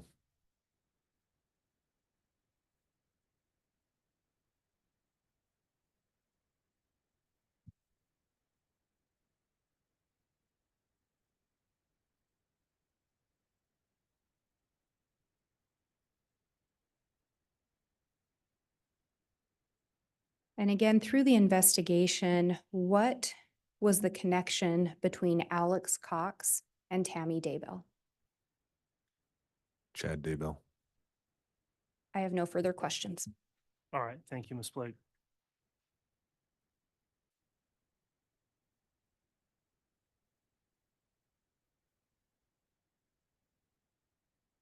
Judge, I would like an opportunity to clarify the driveway, and then counsel went on about um, the relationship between Alex and Chad Daybell, and I'd like an opportunity to at least touch on that. I'll allow some limited recross on those two issues, Judge. Mr. Pryor.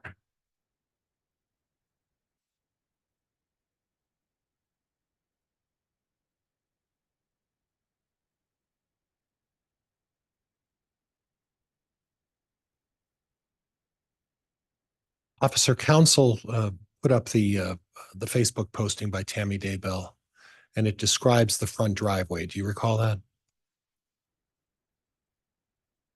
The Facebook, I don't recall if that said the front driveway.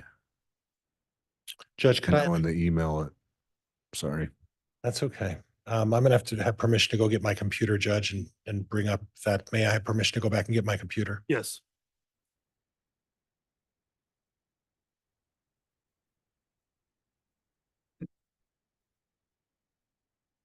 Exhibit 16.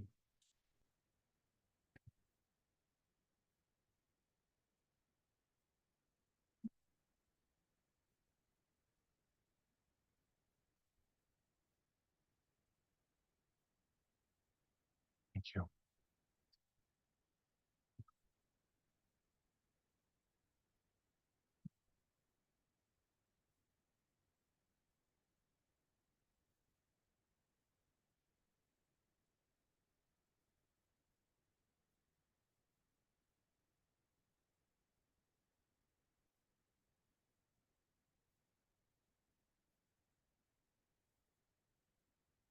My turn now. I'm not ready yet, Judge.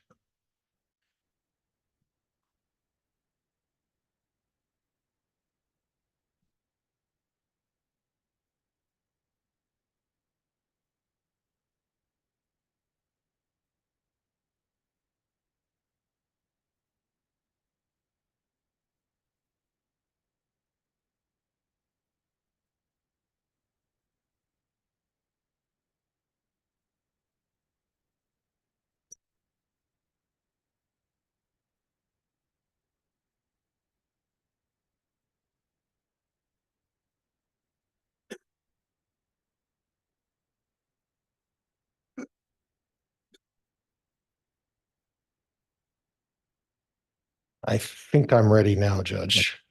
All right. You can publish that.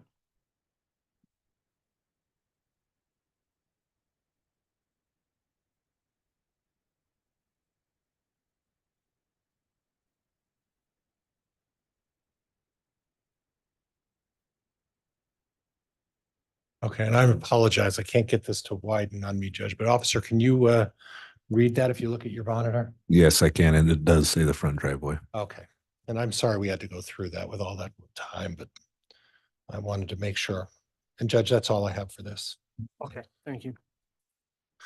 So there is no dispute that this was the front driveway, correct? Correct. And again, the front driveway is a very short driveway compared to the one in the back, correct? Yes.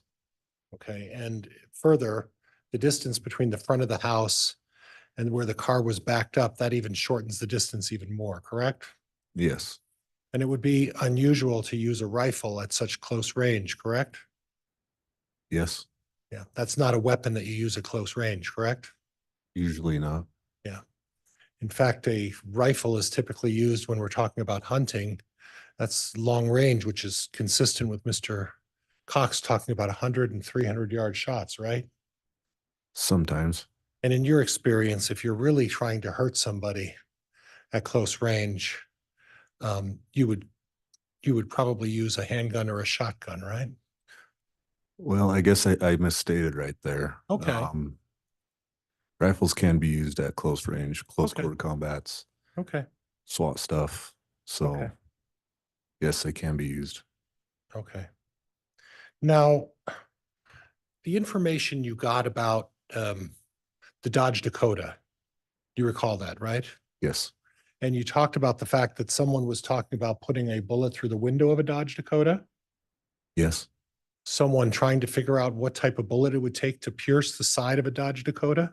Yes. Someone who would take what kind of a bullet would pierce the metal or the thickness of the metal on a Dodge Dakota. Yes.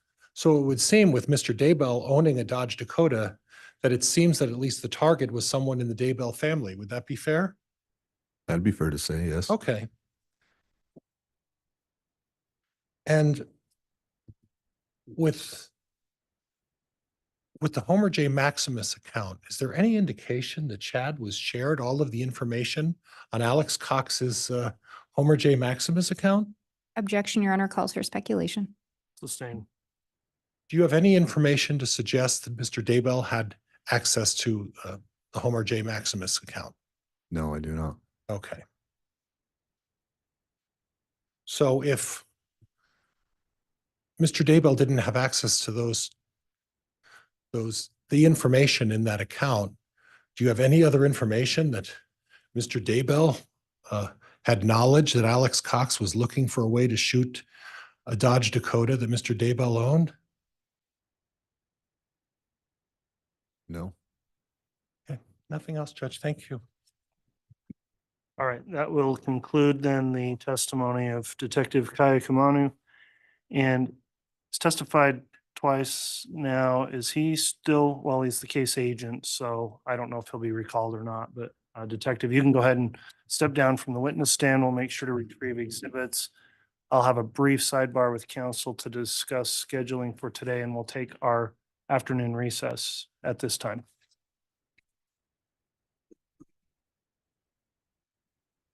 All right, please.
All rise. District Court, you have session. All right, thank you. Please be seated. And Mr. Bailiff will have the jurors brought in, please. Yes, Your Honor.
All right, please.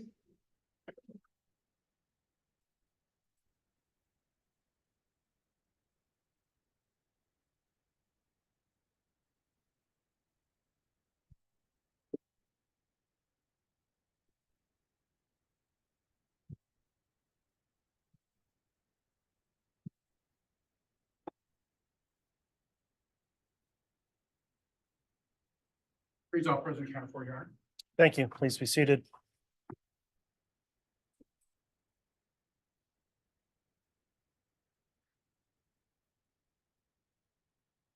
Okay, we're back on the record on case CR 22211623, State of Idaho versus Chad Guy Daybell.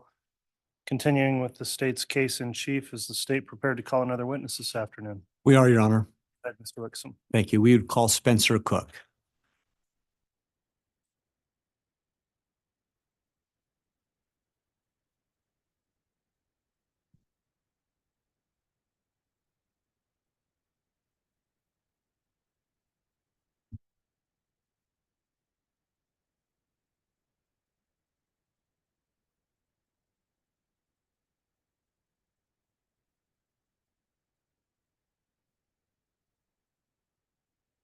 I swear or affirm the testimony you're about to give will be the truth, the whole truth, and nothing but the truth, so help me.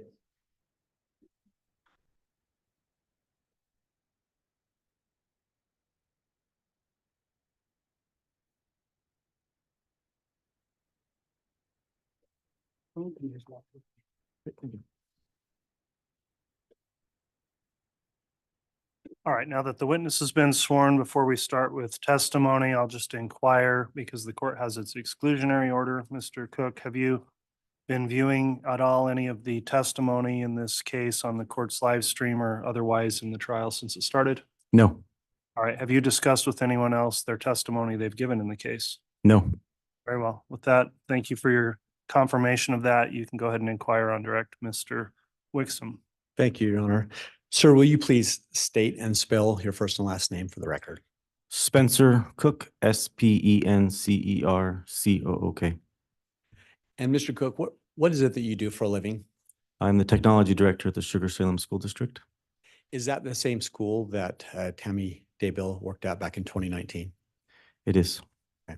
What could you explain to the jury in your role at work, what is it that you do specifically? As the technology director, I'm in charge of all of the technology throughout the district. So that includes all of the schools from kindergarten all the way up to 12th grade. And I'm in charge of the data, the anything that plugs into the wall, basically. So projectors, computers, network, security, cameras, email, communications, telephones.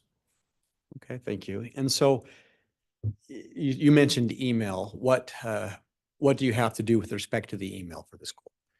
Well, I maintain and manage the emails, accounts for all of the uh, employees and students of the district. When you say manage the email accounts, what does that entail? Well, we use Google apps for the email service, and so I maintain all of the accounts and make sure that users can log in and make sure they receive emails and send emails. Do you also manage the email storage? I do.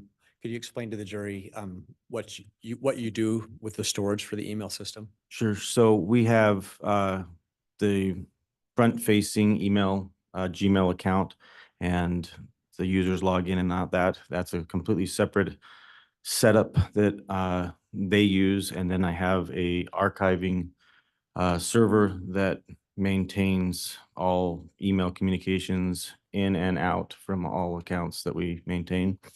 And that is only accessed by myself. How long does the school keep emails?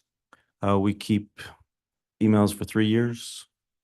And what about the users? Is there a school policy for how long a user might keep their email? Users can keep their emails as long as they see fit. There's no limit to the amount of storage that they can keep. So if there's an email that they need that's important, then they're able to keep those emails. Do you recall back in February of 2021 being contacted by law enforcement with respect to Tammy Daybell's email? Yes, I do. Do you recall what it was that they requested of you? They were asking for emails that Tammy had received from anybody and anyone that would send an email to her email account. And they were looking for an email from Charles Vallow on a specific time frame. It was, I think, June 29th of 2019. Were you able to retrieve that kind of an email? Yeah, I was able to retrieve it from the archiving server. Your Honor, at this time, the state has a proposed state's exhibit we've marked as 419, and I believe it's been stipulated that it can be entered. I can offer up 2 copies to the court. All right, has the defense been able to review 419? Any objection to its admission? Yeah, we'll have you review that first.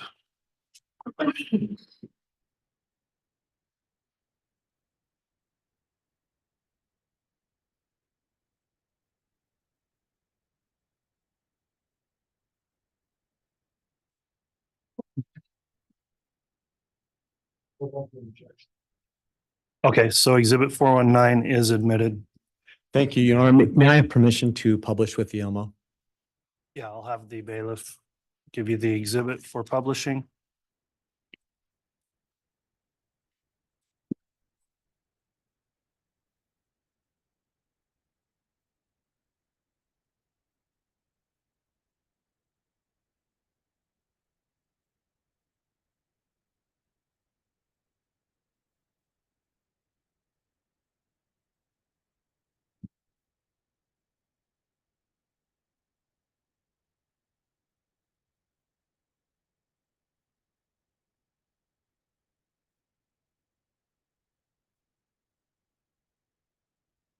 I believe I'm just waiting for the clerk, Your Honor. Yeah, we're looking at that again.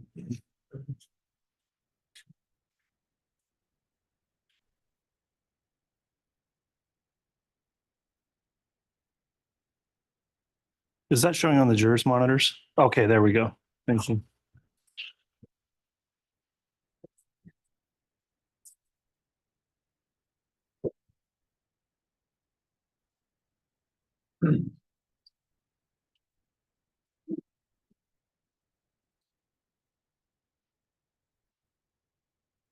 Thank you.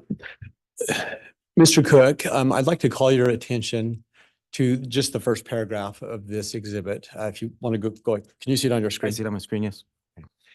You mentioned an email that you retrieved in Tammy Daybell's email system, Correct. and the date again was what?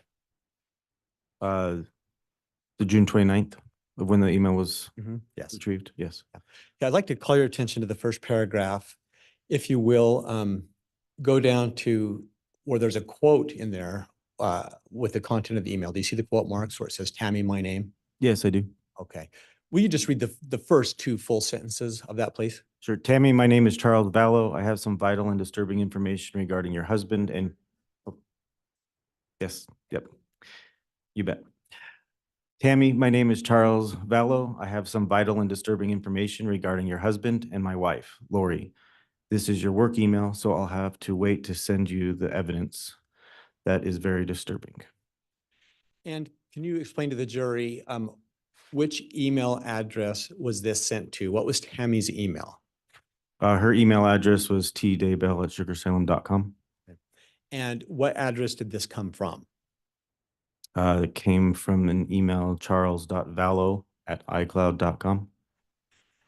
In your work as the IT manager, can you explain to the jury, were you able to look into whether or not this email had been opened up?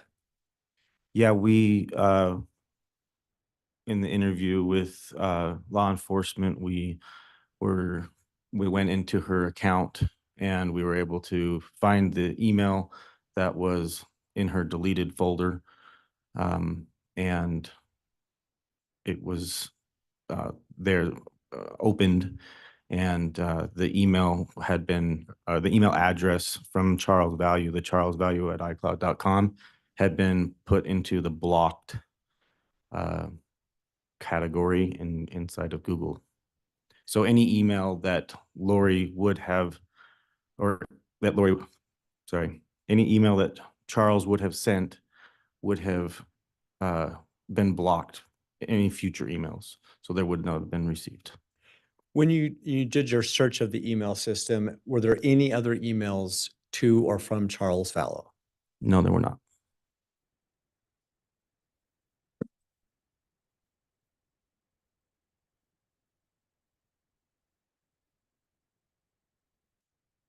No, I don't think I have any further questions. All right, cross-examination. Okay, so there will be no cross of the witness. Mr. Cook, thank you for coming in and providing your testimony. Is he released from any subpoena from the state, Yes, Your Honor. from the defense? Okay, well, that will conclude your testimony in the trial. Thank you for appearing today. You can go ahead and step down and that will conclude your testimony.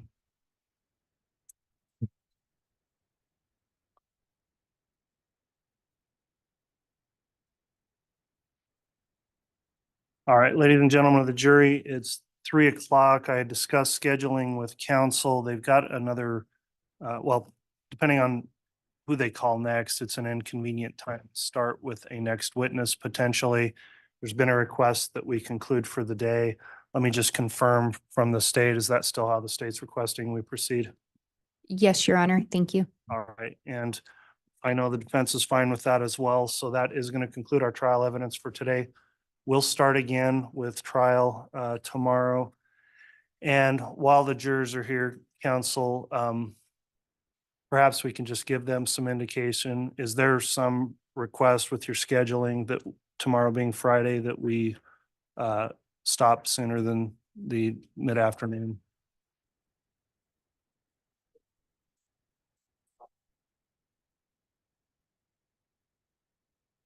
The state's fine with that as well. We do have some witnesses coming in from out of town, so we're hoping to be able to get through them rather than hold them over the weekend. But I believe that would most likely just take the morning. Okay, well, we'll see how things go. So no promises, but I just wanted to give you a heads up that tomorrow may not be a full day through the mid-afternoon. So with that, we will conclude for the day today. And again, as we break for the day, I'll remind the jurors to please follow the court's continuing admonishment to not investigate the case in any way, try to avoid any media coverage of the case, and do not discuss the case amongst yourselves or with anyone else. You can only do that once deliberations have started. So thank you for continuing to follow that instruction each day. We'll be in recess until tomorrow. All rise, please.